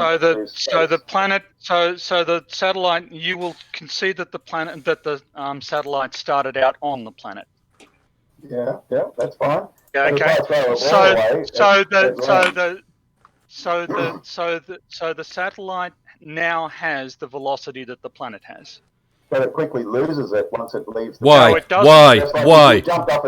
If you jump off a speeding train, do you keep going the speed of the speeding train? No, you don't. Yes. You slow down Yes. If there's immediately. hold on. If you do it while you're inside a train, if you do it on top of a train, then air resistance will act on you. But there's no air outside of Earth's atmosphere. Exactly. So what's carrying you along? What's dragging you? What's dragging you? There's nothing. No, it's conservation of momentum. Ross, have you ever stepped off a train a little too soon? I did once. Just pulling up into our station, doors were open, it was rush hour. I thought I'd get ahead of everyone else. I stepped off a moment too soon. I went arse over heel because, because I still had some of that momentum, and the train was pulling to a halt. What Ross was saying, you would continue if you did it on the moon. And the thing is, there's nothing to slow you down if you're in a vacuum. But actually, I'm going to take this opportunity. I'm going to just drag in Mr. Blue Marble Science. You'll say that if you jumped up in the Earth's atmosphere, the atmosphere is going to move with you. Therefore, you land back where you started. But if the Earth beneath you is moving that fast, like 1.35 times the speed of sound, there's no explanation for why you would land on the same spot that you took off from. I wish you'd stop saying the speed of sound. There is no sound in space. It's very fast. Because it's really fast. Yeah. Like I could say 1,040 miles per hour, but that just sort of brushes over most people's heads because they can't fathom what incredible speed that is. But if I say that why is it incredible? What's incredible about the speed? Well, 100 miles per hour is really, really fast. Bloody fast. But when I start to say 1,000 miles per hour, it's not something that we can comprehend in our everyday minds. It just brushes over. You think, oh yeah, whatever. You don't realise how incredibly fast that is. As long as you're not being accelerated, you can't tell the difference between being at a constant velocity or being still. Well, that's the laws of physics. The laws of physics are the same either way. Only if you're in an enclosed system, but the outside of the Earth that isn't. There's nothing about enclosed systems that applies. Yes, there is. You tried moving the speed of your plane while standing on the wing. Why? Why, you're Ross? Not feel the same as you would on the inside of the plane. Because you've got the wind, you've got the air that you're rushing through. That is not travelling at the speed of the plane. So in effect, if the plane's travelling at 200 miles per hour, if you're stood up in the plane, you're travelling at 200 miles an hour. So's the air in the plane. If you stand on the wing, the plane's travelling at 200, you're travelling at 200, but the air you're passing through is not. So in effect, it is hitting you at 200 miles per hour. Exactly. Now, if that plane suddenly appeared in space, travelling at 200 miles an hour, you are also travelling at 200 miles an hour. Apart from the fact you die of asphyxiation, there'd be nothing to blow you off that wing. You could quite happily stand on that wing. Because there's no air there to stop. Because you there's from- no air there. But what's giving the plane lift if there's no air? No. Oh gosh, that was a thought experiment, Ross. Nothing's giving a plane. I'm not suggesting a plane Ross, can. Ross, can I ask you a serious You're question? suggesting a satellite can do this without any Ross, lift. I just want to ask you a question. Are you one of the 10 smartest people in the Earth? No. Okay, are you smarter than everybody who's part of the Royal Society? Do you know what the Royal Society is? The Royal Society? No. Okay, the Royal I don't know what that Society. is. Okay, do you know what the Australian Academy of Sciences is? Not off the top of my head. No, it's not something I Okay. familiarise myself with. But basically what you're saying, is that we're all wrong and we're contradicting ourselves, and we're saying you're wrong, you're contradicting ourselves. You're saying that for contradicting yourself. something No, to have no, motion, please, it needs to have please, a medium to propagate through. please let me finish my statement. So we are having an inability to agree on basic reality here. And what you're saying is that you understand reality better than every professional scientist on the face of the planet. Well, You understand. Been indoctrinated in the same nonsense as they've been indoctrinated with, then you're probably correct. So you are saying that you are one of the most intelligent people on the face of the planet. I'm not saying that directly, but if it turns out to be the case, then yes. Okay, so you would accept that it's a possibility that you are one of the top 20 intellects on the planet. When it comes to logical and realistic scenarios, yes. No! My head's going to explode. No, I need a brick wall to hit my head against. So I'm a professional geophysicist. I excelled in high school. I went to university. I did my honours degree. Your indoctrination. Come on. Could you please refrain from interrupting me while I'm speaking? Just out of common Probably courtesy. not, but anyway, go ahead. Okay, so why do you have Jesus? Why do you have Jesus in your title then? Why? It's a bit of a joke, that one, because people were nicknaming me Jesus and Gandalf and all sorts of things because of growing my hair and beard. So. All right. But let's be fair, you have an amazing beard. If you want to be a jerk, feel free, and I shall reciprocate. I went to university. I did my undergraduate degree. I did my postgraduate degree. I work at a research institution. I am by no means the smartest, one of the 20 smartest people in the building I work in, well, that's quite obvious, let alone on the face of the planet. Yes, and you are a delusional moron. Oh, if we're really? going to go, you know that, do you? Because you've been indoctrinated into your field of knowledge. Therefore, I am a deluded moron because I ask questions. If you think we can answer them. You just answer don't. My question. Answer my question. What is a satellite propagating off to hold it in motion? If it's in a satellite is in a. So you understand Newton's first law that a body in motion will stay in motion unless acted upon by an outside force. There is no outside force acting on a satellite, so it doesn't need any. Off into space. Because it is going to move in accordance with the last force that was applied to it. It's not going to stop moving in that. So it has been placed with a great deal of effort. It has been placed at a particular point with a particular velocity, and it's going to stay there. It's not going to drift. Well, actually, it will drift over longer time scales. But it should be left in the wake of the Earth. It should be left far behind because the Earth is flying through the galaxy, 67,000 miles per hour, it does not have enough pulling force No, for something because in a it's vacuum coming. with nothing It's to got propagate our off. velocity. It's got our velocity. Before But it it's took lost off, the velocity the moment it leaves the Earth. Can I James, sing a when you song? jump No, off the it speeding doesn't. train, you lose that No, it velocity. doesn't. All right, guys, No, it doesn't. disagree, but try and keep it a little calmer if you can, please. I would like to sing Okay. a song of conservation of momentum. Well, I would like to simplify it personally. I mean, in Feel some free. ways, I would take both. Yeah, well, I can see it as very easy to explain. It would go in a straight line were it not for a particular force called gravity that is making it divert from a straight line into Magic. an orbit which maintains a constant altitude, And an even which on a easier flat way Earth to wouldn't explain it. happen. So the problem that Ross is having is he's seeing it from a flat Earth perspective. From a flat Earth perspective, it would fall to the ground because on the flat Earth, things are orbiting arbitrary points in space. They claim it orbits the North Pole. That's not true. There are different orbit points for everything in space according to the flat Earth model. Only the global model has a common point of orbit. And can I Right, add and- something?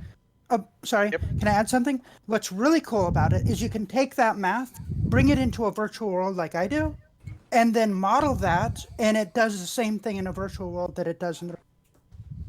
Yeah, this is why numerical models of what's going on are so important, because they give you something to compare against observations. Right. Okay, well, an and observation usually- I've made is like in the Olympic event when you're doing the hammer throw. The hammer is like a heavy weight attached to a tether, a cord. And the more you spin it, the more it will remain in orbit. But the moment you let it go from your fixed point, which is you, say the planet, you let it go, it flies off in a straight line. Yes, And so yes, because you're it's absolutely, gravitational force. you're down absolutely and right. lands. You're absolutely right, So Ross. anything in orbit around a How long planet does it take for the Earth to go around the sun? But Ross, There you're- is no tether. There's no tether. there is. The tether is gravity. The point there, And can but I okay. just No. hold on? Can I just say? It's not a rope. No, it's not a visible force. But can I just say at this point, poor Blue Marble Science has joined us in this room and has not even been able to say hello. Hello to you, Blue. Hello, Mr. Sensible. How are you? I'm not Blue? too bad. I'm not too bad. I don't know when you first started listening in, but as you can see, right now we've got a little bit of a dumpster fire going on. This is fairly similar. My I don't apologies think to we everybody. need to do that now. No, there's no need to apologise. Everything's been polite. It's got a bit heated. It does from time to time, and then I'll just ask people just to dial it back a bit, and that's fine. Don't you worry, Tony. It's fine. And don't you worry, Ross. You've earned your name. Can I just ask? Ross? You've been very sceptical about the existence of gravity, which I assume means that you reject the concept of mass attracting mass. Is that correct? Absolutely. Yeah, that's correct. 100%. Okay. I just believe So it's can I- density and buoyancy. So boy. can I ask you, we're going to go back to mineral exploration now, and there are people in Australia who do this, who use gravimetric mineral exploration. So they go along, they look for anomalies in surface gravity acceleration, and where there's a higher acceleration of a particular geometry, they can use this to work out the Supercharge. depth and the Excellent. magnitude of a dense ore body beneath the surface. And they invest a lot of money in doing this, and they do this quite successfully to find things to drill to. Why does that work? Well, it's got me beat because considering that the furthest we've ever been able to dig on the surface of Earth is about 8 miles deep, and the Earth is considered to have a 4,000-mile radius, that why would such a tiny you little please- insignificant part of the crust, Can- the tiny little piece that you're talking about, have any different effect whatsoever? So what core you're is saying like is that 4,000 miles away. what you're saying is that what I just said is a lie. That it I'll doesn't. say that you're actually detecting something far different from gravity, that you're probably detecting Okay, the density so- of a particular ore. Or Ross doesn't How? understand the inverse square law. One or the other. Can I Okay, just say so I've got here's- just had a couple of super chats come in. Mr. John Rapp just super chatted 2 upside down Australian dollars, saying towards your next drink, cheese, and it's just popped up as some strange symbol. I'm not sure what it is, but and cheers. Thank you very much for that, John. And Mitch Goldstein has also just super chatted to right way up US dollars. Why are there 2 points of stellar rotation? That's a right too. That is the thing about this. So if you've got an observer in Australia who looks south, they'll see the celestial sphere rotate around a southern rotational pole. But on the flat Earth is somebody who's in South America and somebody who's in South Africa. If they look south, they'll see rotation around what seems to be a very similar pole. How does that work? And before you answer, Ross, I had a debate with Mitchell from Australia, and that was the 2 points of stellar rotation was one of my points. And despite, Mitch, what you have said in various chats and videos about me being beaten down by your argument, he actually ended up by saying, I've got no explanation for 2 points of rotation. Yeah, go on, carry on, Ross. Well, yeah. So from what I've seen is that all the stars rotate around Polaris, and since South America, Africa, and Australia have night at a different period of time, that all the stars are still rotating around the entire planar Earth. And so if it happens that these ones appear to be going in opposite direction, that's exactly what's happening because you're looking at them the opposite direction. Why are you looking at them in the opposite direction?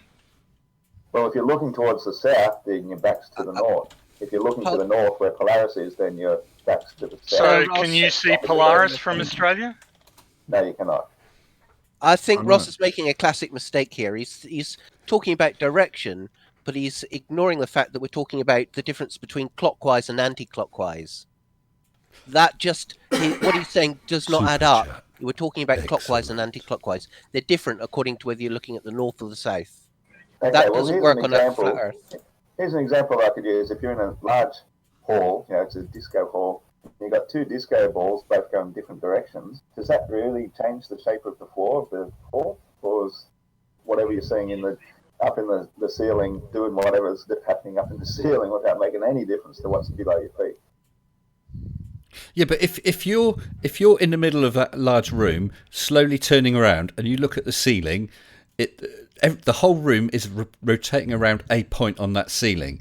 If you then look down to your feet, the whole room is rotating around your feet. That's 2 points of rotation. One will appear to go clockwise, one will appear to go anti-clockwise. If we were talking about a 2-dimensional flat disc, there is no up to the ceiling, there's only down. Everything is going in the same direction around your feet, not any other point. What do you mean? No. He's also ignoring the equator. And the sky is above you.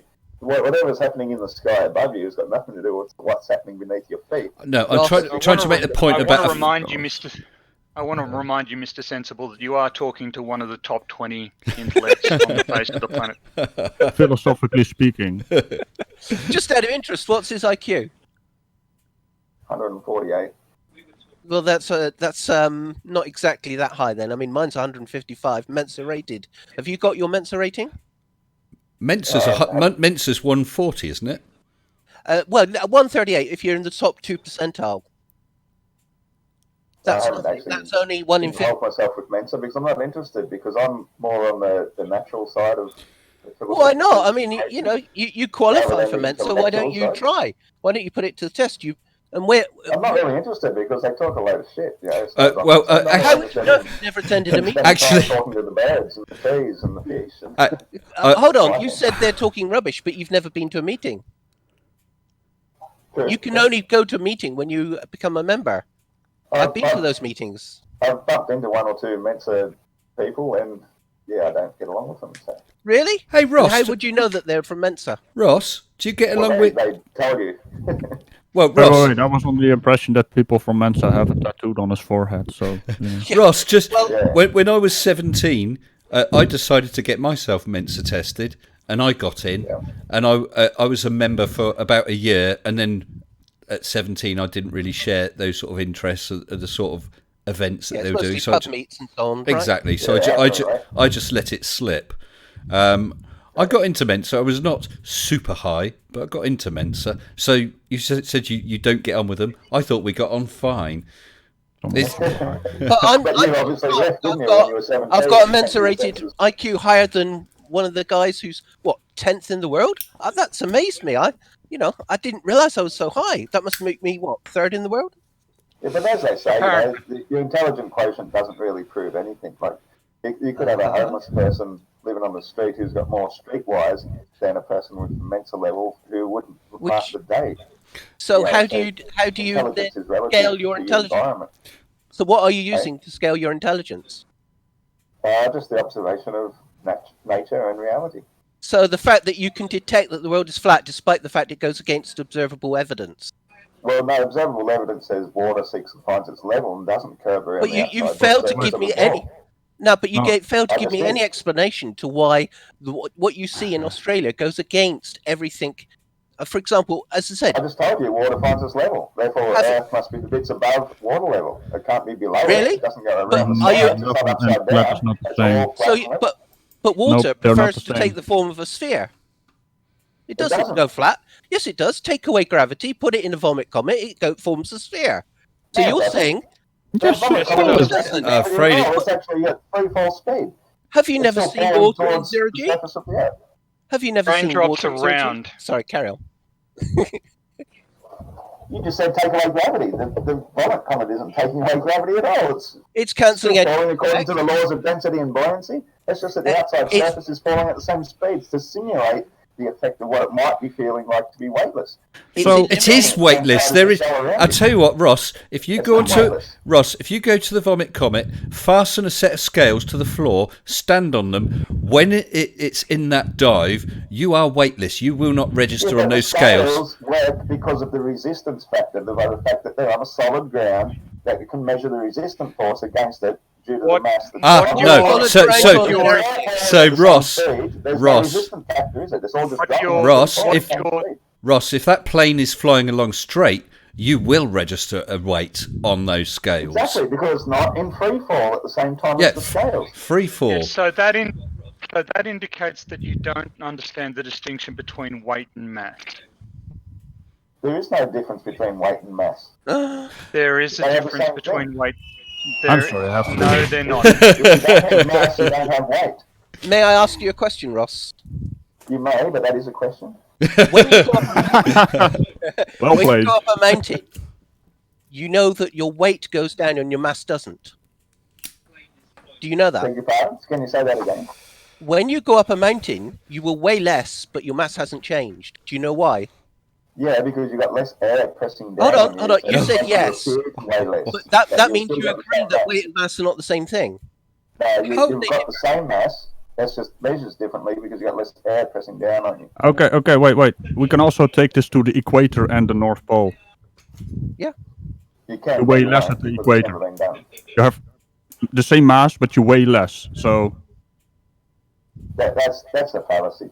that's a No, How is that a go fallacy? see videos made by Wolfie 6020 or 620. He's done that with But never once did he take into account altitude, therefore the amount of air pressure pressing down on you. And while you're Googling, you might want to Google like gravimetric mineral exploration. Actually, you might want to wonder You'd why. be surprised how many people. You might be surprised how much money has been invested in that. Sorry. That's all right. I was just wondering why he thought that altitude affects pressure in the first place, because on a flat Earth it shouldn't, because of the same Yeah, density. excellent question. No, that's definitely incorrect because you can measure it if you go down deep into water. The deeper you go, the more The deeper water they is go- above you, pressing down on you. So Because the of pressure gravity. is It's a there. gradient. It's the same. Do you- Something happens do you there. know- You've just got less pressing down on you, therefore less So why pressure. doesn't things Are go you aware flying that up? water is not compressible? It doesn't assume a smaller volume at depth. So that is in itself is a proof that the world is a sphere. Mhm. No, Or at we least know it for a proves fact that gravity. pressure increases the deeper you go. It's the same We in do, air. Why? because of If you go gravity. higher, then you're not deeper into the air, are you? But we tend to Preston, we swell can on the do- surface of the air. We can do a we can construct Wait, a guys. perfect mathematical model of That's all fine and pressure dandy. profiles in the atmosphere by modeling a hydrostatic fluid where the only parameters are gravity, air composition, and altitude. Please let me off the leash. Let me off the leash. Go, Radical! The massive motion of So, the Earth. Ross, I have a question for you. What happens with your density if things don't fly up on your density idea and buoyancy idea? Because there's less density towards the top. So why do things fall down? Because air offers very little resistance, therefore it drops. It doesn't matter. Why do things don't go up? Because There's less air offers density very towards the little top. resistance. Yeah, but there's a pressure. There's a drops. That's some So I have to selective repeat this over brain and waving over, they're or you can doing get there. into your thick head. That's very, very obvious that without resistance, a thing will drop. Once it reaches But why? Okay. Why does it go down? dropping because there's no resistance. Oh, but I why don't doesn't think- it go Yeah, up? but resistance. Come on, this is a child's question. That's ridiculous. Well, yeah, you are a Okay, really can I- silly little man can who I ask don't another understand question? things, and I'm here to So- kick you down. And when I'm off the leash, things Can will I have happen. But hey, There's another. So you didn't like the gravimetric stuff. Okay. No. So let's go to a different observation. Do you know how submarines avoid crashing into underwater mountains? Probably by sonar detection, bounce signals off them. No, because that's Radio waves? active. Those are Use all the way you're active. looking. Right? I don't think radio waves can work underwater, but Why not? the Sound works better underwater than it does on the surface. A submarine wants to be unseen. Why are they going to be actively? submarines prefer not to use active emissions because it makes them easier to be detected. So they could do it that way, but what they Whether or prefer not to they're do. propagating a signal doesn't make them any less detectable from something bouncing signals off and noticing something moving underwater. It's still detectable. If a submarine, Gosh, if there's a so much ignorance in that one. But to get back to my main point. Well, Sorry, I was just go, going to Mr. say, Ross, there's two types of sonar, active and passive. I did a video about it recently. I've forgotten who I was debunking. So when you see those images of shipwrecks or whatever taken with sonar, that's active sonar, making pings and listening to the reflections. A submarine in normal use wants to be quiet. It will listen to the sounds made by other ships and submarines. It won't be broadcasting anything, it will be listening. Otherwise, everyone could detect where they are. Well, I'm just asking. I'm not a submarine expert. Okay. But I'm asking why they detect underground. That's true. sound. So perhaps, Tony, you Okay, better so- explain how they Some detect. sort of sonar. Perhaps, Tony, you can explain how they detect these mountains. Okay, so the U.S. military were met with this problem: how to not crash submarines into underwater mountains without constantly broadcasting their position. And what they came up with was a technology of measuring gravity gradients. Because rock is much heavier than water, you can actually detect distortions in the gravitational field, and you can detect large underwater obstructions well before you get to them. Now, So once if again, you could replace the word gravity with density, though, couldn't you? It's a density. no, you couldn't, because they rely on Newton's law of gravitation in order to work. It's still just a semantical word, though, isn't it? It's just a word. Like you can still call it density, so you can still do the what same you're saying then it is that your theory is identical to that derived by Newton. You're just changing the name. In which case, so let me get this right. As you go toward the edge of the Earth on a disk, the majority of the mass of the Earth is off to your side. No, you've got it completely So why do wrong. things? That's So not how why it do works. things? Why do things still fall down if that's the case? You've You got just the said whole that it's entire equivalent. model wrong if you You think just- that there's an edge. If you think there's an edge, then you're deluded. We are not on a disk. We are not. Tony, you heard it here first. We You're are the apparently. physical plane at the bottom of the known universe, the only physical plane of existence. And if you think that we're still some floating disk in space, then you totally got flat Earth wrong. You got no idea what you're even discussing against. So you have a model. The only physical plane at the bottom of the known universe model. That may be infinite, literally means nothing. Ross, do That you, is literally meaningless but as far as we gibberish. know, we've got the Antarctic ice wall that is the limits of Which way does human existence. Which way does the ice wall bend? It doesn't bend. No, I don't mean. Don't let me bend. So if you're sailing alongside it, which way do you have to steer? Well, it depends which direction you're going. If you're going East to east, west. you're going Let's go. Let's go. Let's go. If you're going west, you're going clockwise. can I point something out? Yeah, but I just want to say one thing. Sure, It's go on. basically, you know, when they circumnavigate Antarctica, they go the other way than you actually just said. They go starboard. It depends. You can instead go of east or port. west. You can go anti-clockwise or Yes, you can go clockwise. yes, but what?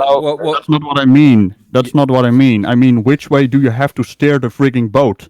Do you have to go starboard or do you have to go port? Yes. No, What Ross. do you mean, yes? Ross, you're in a ship next to Antarctica. You decide to head west. As you keep going, there will be a curve, either because you're going to go round the continent or because you're following the wall. If you're following the wall, then you're going to have to steer your boat slowly to one side. If you're going round a continent, you will have to steer it the other. West, you're basically going clockwise.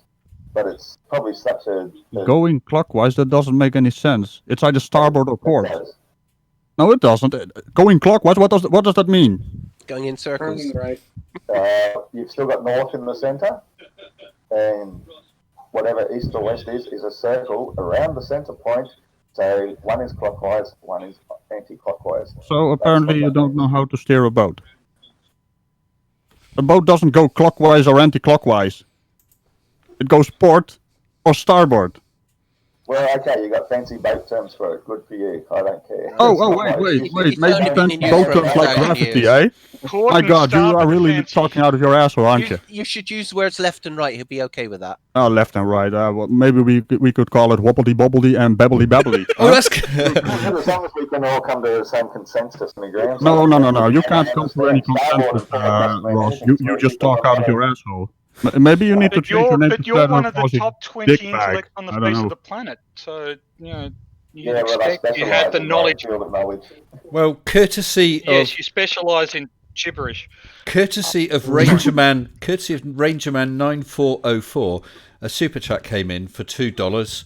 A public service announcement: Be back in a moment. wash your hands before face palming. Wash your hands before face palming. Thank you for that public service announcement, Ranger Man. Lovely. Much appreciated. That was amazing. And on courtesy of that. Can I just put this? Well, this, I have had more than my share though, so it does feel harsh. But he did gloss over something critical to his argument, which what is, reality? well, yeah, but the point is when he referred to the increasing pressure as you go deeper in the water, but he glossed over something I said, and I'm not going to let him go away with this one. You might have to tonight, Brixie, because Okay. it's 10-1, which in real money now in the UK is 10-2 in the morning because we're going to lose an hour's sleep because the clocks change. Oh, that affects you as well, doesn't it, mate? It does Time indeed. zones. Time zones, yeah. So I'm going to wrap up in the next 10 minutes. We probably won't get a chance for everyone to say the normal few words at the end. I don't know if Ross is back or not. Blue, are you still in here? Yeah, I'm here. You've hardly had a chance to get a word in edgeways, Yeah, mate. Let me formally apologize, Blue. Actually, I did want to ask a question. Did I understand correctly that our weight is a result of the atmosphere pressing down on us? Is that what I heard? Apparently That's what I so. heard. Yeah, that was the point I was trying to make with the Well- depth of the water and the fact that water doesn't compress. Well, If minimally. So if I could just ask Ross this question: if that is true, what explanation do you have for the fact that if we go to, say, 30,000 feet, the atmosphere is about 1/3 of what it is at sea level, at the pressure. Yet our weight would change by hundredths of a percent. How do you square that if weight is nothing but the air pressing down on us? I'm not sure if he's here. He might have just. I think he said he was just popping off for a minute. Himself, yeah. So I'll just say another super chat is literally coming in from Mr. John Rapp again. Super chat. $5 Australian dollars again. If you drank all the port on a ship, does that mean that there is no left? Of course, there's no port left if you drunk it all. No. It does make sense. Does that make you right, though? Oh man, this has been fun tonight. Started off with what I didn't know quite how our chat was going to be going. Hyper. We were going to be we were talking about the COVID virus, and we've got all the way through to microgravity, 5G, just about everywhere tonight. I hope you've enjoyed being on tonight, Hyper. No, it was great. Yeah, it was good. Thanks for inviting me. My pleasure, and you're welcome to come on anytime. Hello, Ross. Ross, Blue Marble had a question for you about air pressure and weight. Do you want to pass it to him again, Blue? Yeah, let me try it one more time. Ross, I wondered, did I understand you correctly to say our weight is a result of the air, the atmosphere pressing down on us? Is that? It's a slight part of it, but you've still got your bodily mass. That's your weight. And then depending on how much air pressure you're underneath, that may affect it slightly, very slightly. Okay. Let me ask you another question then. Do you agree with Newton's second law, force is mass times acceleration? Force is mass times acceleration. Yeah. I guess, if you're saying that there's force. The force is generally it has to be generated from something. So to give you the acceleration. But the dropping force is not the same thing as an actual accelerating force across the surface, for example. But the dropping force is just simply the lack of resistance, and so a mass having very little resistance from the air may well accelerate without actually having a force applied to it. Yeah, that was actually applied to it to put it up in the first place. Yeah, that was actually my question. Where does the force come from? Where does the acceleration come from in this density model of yours? Well, it's just a reaction, isn't it, to the force that put it up in the first place. If you left it down, it's going to stay down, and it's not going to go anywhere. It's going to stay at rest because it's at rest. But when you put it up, force, that's a reaction to the force applied to it. Yeah, you put it up. When you put it up there, put is the force. Okay, you put it up there. Now, when you let go of that, what force is acting on it? It's a reaction to your putting. Whatever force you apply to put, to lift, to raise, to put up there. Wait, let me try. Are you talking about when a tree grows up and it grows an apple? The energy put in that tree is in that apple, and it falls down because of the energy the tree put into the apple. Is that what you're talking about? Well, it put a certain amount of mass into the apple, didn't it, via water and nutrients and so forth, and created an apple. And when the apple became too heavy for the stem to resist it, obviously the air beneath it isn't sufficient to resist it, and so it drops into a place of resistance, which is the ground. This is basically just a conservation of energy argument. He's arguing that any gravitational potential energy that you give an object is released when you let the object go. But why doesn't it? So it turns into kinetic energy. If you didn't lift it in the first place, then you haven't applied a force to it. And so the dropping is just a reaction to that force that you lifted. What about a rock suddenly rolling down a mountainside? No one's put it there. It was always there. Yeah, but obviously whatever force that was resisting it got eroded, for example, and is no longer able to resist it. And so it's why still do you need rolling down the side of a hill until finding a place of resistance to stop it. So there has to be resistance everywhere. Yeah, resistance is the force. So there has to be a force everywhere. Yeah, if it's resistant. So your argument is that the force is supplied by resistance, but there's resistance because there's a force. Yeah, the resistance comes from the density of the medium or the object. Let me ask you a question about that, though. What happens if I pick up a rock, walk about a kilometer in any direction, let go of the rock? Why doesn't it go back towards the location I picked it up? It takes the path of least resistance, which is directly down. And what stops the International Space Station falling on a flat Earth? Yeah, good question. Or the it's sun there. falling. Is, Why don't you answer it? the other thing is, Why don't I answer it? You can see it up in the sky. Why doesn't it fall? It's obviously powered by something. Maybe Powered. That is constant powered. Can I? Go on. Can I just Before I joined the Tony, chat, Tony. you guys were. Wait. Sorry. He said the path of least resistance, which would be up. No, that's exactly yes, what I it was would. going to say. There's less density right. above Ross. That's true. There's less That's density exactly above, what I was going to say. Is the path There's of least higher resistance pressure isn't below down. the object, and there's lower So pressure you're above the saying object. something less dense offers greater resistance. What? That's what you're saying. No. Something less dense offers greater resistance. You have an atmospheric The least gradient, resistance is Ross. downwards. You have No, it isn't. The you least have resistance is upwards in the atmosphere. at sea level. no. Ross, at The sea level. resistance is the ground. What? Ross, at sea level, you've got 14.7 pounds per square inch. The top of Everest, I forget, it's about 8 pounds per square inch or something like that. So if you're halfway at Everest, let go of a ball, why doesn't it bounce upwards? Because there is less density going up towards the top of Everest than there is going down towards sea level. Okay. Let But- me rephrase it then. Okay. I tell you. One second, Ross. 1 second. You can rephrase it, but I'll just say we got about 5 minutes, and then I'm going to wrap up. Okay, guys, go ahead, Ross. Okay.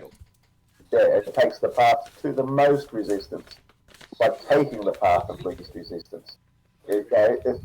If the air offered resistance, it would float it and push it upwards. But air doesn't offer resistance, so it's least resistant to go through the air to a place of most resistance, which is the So if surface of I the put ground. a bowling ball, if I suspend a bowling ball above a golf ball and I let the golf ball go, it should fall towards the bowling ball. Because that's No, the they're more both resistant falling object. through the air, which offers no The resistance. bowling ball isn't falling because it's suspended. Can I just say, you're literally saying that air doesn't provide resistance? Then what the hell is drag? Very little resistance, I said. What And is airplanes because fly. you're going through air, you're not dropping. Like, that's why a parachute works, because air has some amount of resistance. It doesn't have a lot, but it has some, and you can take advantage Would you of be that with a surprised to parachute. know? Are you familiar with the concept of terminal velocity? Yes. Do you know how to calculate the terminal velocity of an object? No. Okay, would you be surprised that it involves gravity? I would not be surprised that it involves a formula that measures distance over time, but that's not gravity. That's just a formula measuring distance Yeah, it's over just time. a name. Maybe we shouldn't call it wibbly wobbly, right?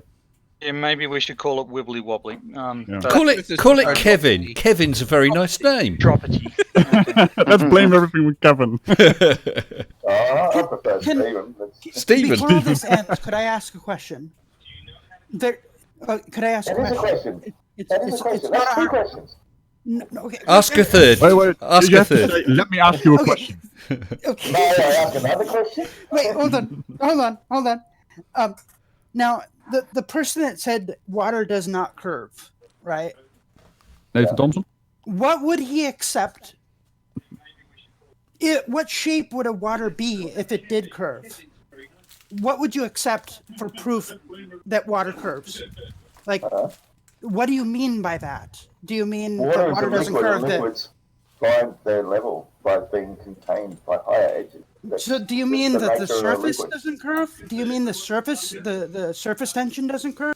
Or do you mean the whole of the water doesn't curve? Sometimes the you whole might have a mass very doesn't curve. small examples I don't where understand. you have water tension, but the whole of the mass, once you have a body of a liquid, it's like you've got a coffee Because- cup, If you've got a hole in that one edge of your coffee cup, that fluid is going to flow out of it and find a different level. Excellent. That's just how it works. But if all the edges of the coffee cup are higher than the liquid, then it's going to be contained, and the liquid inside it is going to be flat and level. Not actually true of all liquids, but I'll leave that aside. Oh, Hyper, I can see you're frustrated. It is frustrating, isn't it? So I have a question going back to the gravity gradient in the submarines. So your argument is that the density changes can work sideways.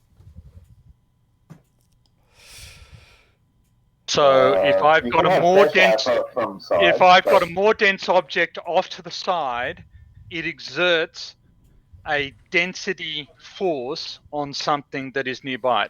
In which case, if I drop something near a mountain, it should fall towards the mountain because that's the nearest point of resistance, right? That's apparently what some globers try to claim, but no, I still say that the air beneath it is far less resistant. It will still just go straight down. And the air above it is even more resistant. But it's going through the path of least resistance to the most resistant object. That's what you said earlier. So actually, Ross, but it's still going to be down. Ross, how can that work? Resistance. Because there's no attractive force from the mountain. Resistance is. I know it's not if technically there's no a force. Attractive force from the mountain, then the gravity gradient machinery doesn't work, does it? The thing is with resistance is the more there is, the harder it is to fight against it. That's what resistance means. So an object dropped or let go of, you're saying it will go into something that's fighting against it in a stronger with a stronger and stronger or a higher level of resistance. It just depends on the medium. Air itself is very, very non-resistant. You know, it's very little resistance because of its lack of density, for want of a better word. But if you dropped it in water, for example, you know, a certain ball might float and another ball might keep sinking, but it's going to slow down a lot because of distance. Well, I've actually got 2 super chats that have come in. Mr. John Rapp, again, thank you, John, has super chatted $2 Australian. Is a message for you, Ross. Ross, please stop digging. Please stop digging. Someone take his shovel. I'm taking a shovel. And Mr.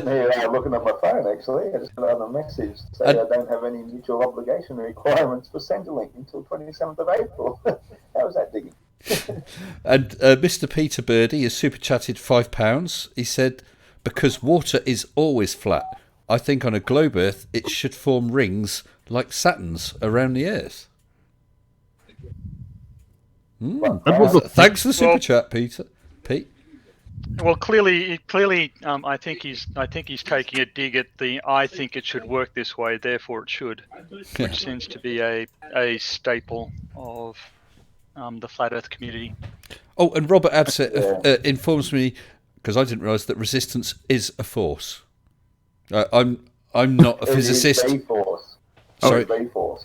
I thought you were going to go. How you measure something against it by the amount of resistance that, say, the scale gives will give a recording of how much density is in the particular mass that's weighing. It's a resistant force that it's actually measuring. I think I figured it out, by the way. Tony, you asked about if a thing is near a mountain, it should go towards the mountain. You keep forgetting the fact that the mountain didn't pick up the submarine. Okay. So it didn't put any energy into the submarine. Yes, yeah, excellent point. On the subject of resistance, I'm sensing a lot of resistance to reality. But that's resistance is futile. Yes. I do have one question, though. It was actually some from Insider, I think. Insider asked, why do planes have GPS antennas on top? I think because most of the signals get bounced off the ionosphere, which is up. Well, if the signal's getting bounced around like that, it's not going to be very accurate, is it? It's not going to be accurate at all. No. Yeah, why but if you have like 2 or 3 different towers sending a signal, then you can triangulate. Yeah, but why would you have to compensate not if you can't work out. If you that's right. If you can't work out the path that signal's taken to get to you, you have no idea how far that tower or other transmitter is from you. Yeah, but from experience, you've already measured how long those waves take to get to you. And so, Well, once it's you've had enough transmitting. experience It's over the last 100, 200 it. years. I sort of I know hate that to radio point, waves are not- but it. I was doing this sort of stuff back when there were only like 8 or dragon so knuckles on the ground. satellites. 8 or so satellites around Earth, and you had to wait for them to come up. So it was, your GPS receiver wouldn't work until you had access to a suitable number of satellites. So you have a logical explanation for why they keep putting up more and more cell towers when they've got satellites? Yes, because your mobile phone doesn't work on satellite communications. Oh, wow. That's not a win for you, mate. I You don't can argue what you understand want, why but, you think that's funny. If he thinks it's reality. work it out. So reality needs towers, and satellites are meaningless to. No, that's something you add on. You just add it on yourself. Yeah. So, Okay. So what's the point of satellites then? If we have to have towers, you tell me why have we got satellites if we have towers? GPS satellites don't carry enough. The signal don't carry enough data in order to handle a conversation. It can't transmit that much information to the satellite back again. Well, I we can got tell you towers about. to carry more. I can The tell you satellites about are another. pointless. Why do we even have them? For About other location satellite data. missions that I've analyzed, like the GRACE missions, the Gravity Recovery and Climate Experiment, that measures deviations in Earth's gravity field to give us mass distributions across the surface of the Earth, and we did use that to track, for instance, the floodwaters in northeastern Australia back in early 2010. That's how sensitive those satellites are. There are satellites that are the satellite altimetry satellites. Those satellites are so sensitive that they can detect bulges in Earth's surface, and those can be used to identify subsurface submarine mountain ranges. So this entire gravity doesn't exist argument, I'm finding it, you may well be one of the top 20 intellects on the face of the planet, as you suggest. But there are a lot of very clever people out there who have dedicated their professional careers to analyzing things in enormous detail, and to have it dismissed by some. He's searching. Yes. Fancy lad with a beard. Right, guys, listen, I'm going to have to call it a night now. Okay. I'm going to drop you all in the live waiting room. You're welcome to I will pop in just to say goodnight. Drop you all into the live waiting room so you can have a chat and stay as long as you want. I would normally do a run through and let everyone have a final word to everyone, but bearing in mind there's about 8 of you, 7 maybe. It's good time. What date would you finish? Yeah. So guys, I think we're no longer welcome here. I just want to say thank you. Thank you for inviting me on. You're very, very welcome. All of you that have been great guests. It's been great, and you're all welcome back. So I'm going to say to everyone out there, thank you very much for joining me tonight. Thank you for all the good comments in the side chat. Thank you to my guests, and thank you to my patrons. And for those who super chatted, I appreciate you all. Look forward to seeing you. Don't forget my video on Tuesday. That'll be one for you to watch, Ross, to do with the ISS. Look forward to seeing you all then. Until then, take care, stay sensible.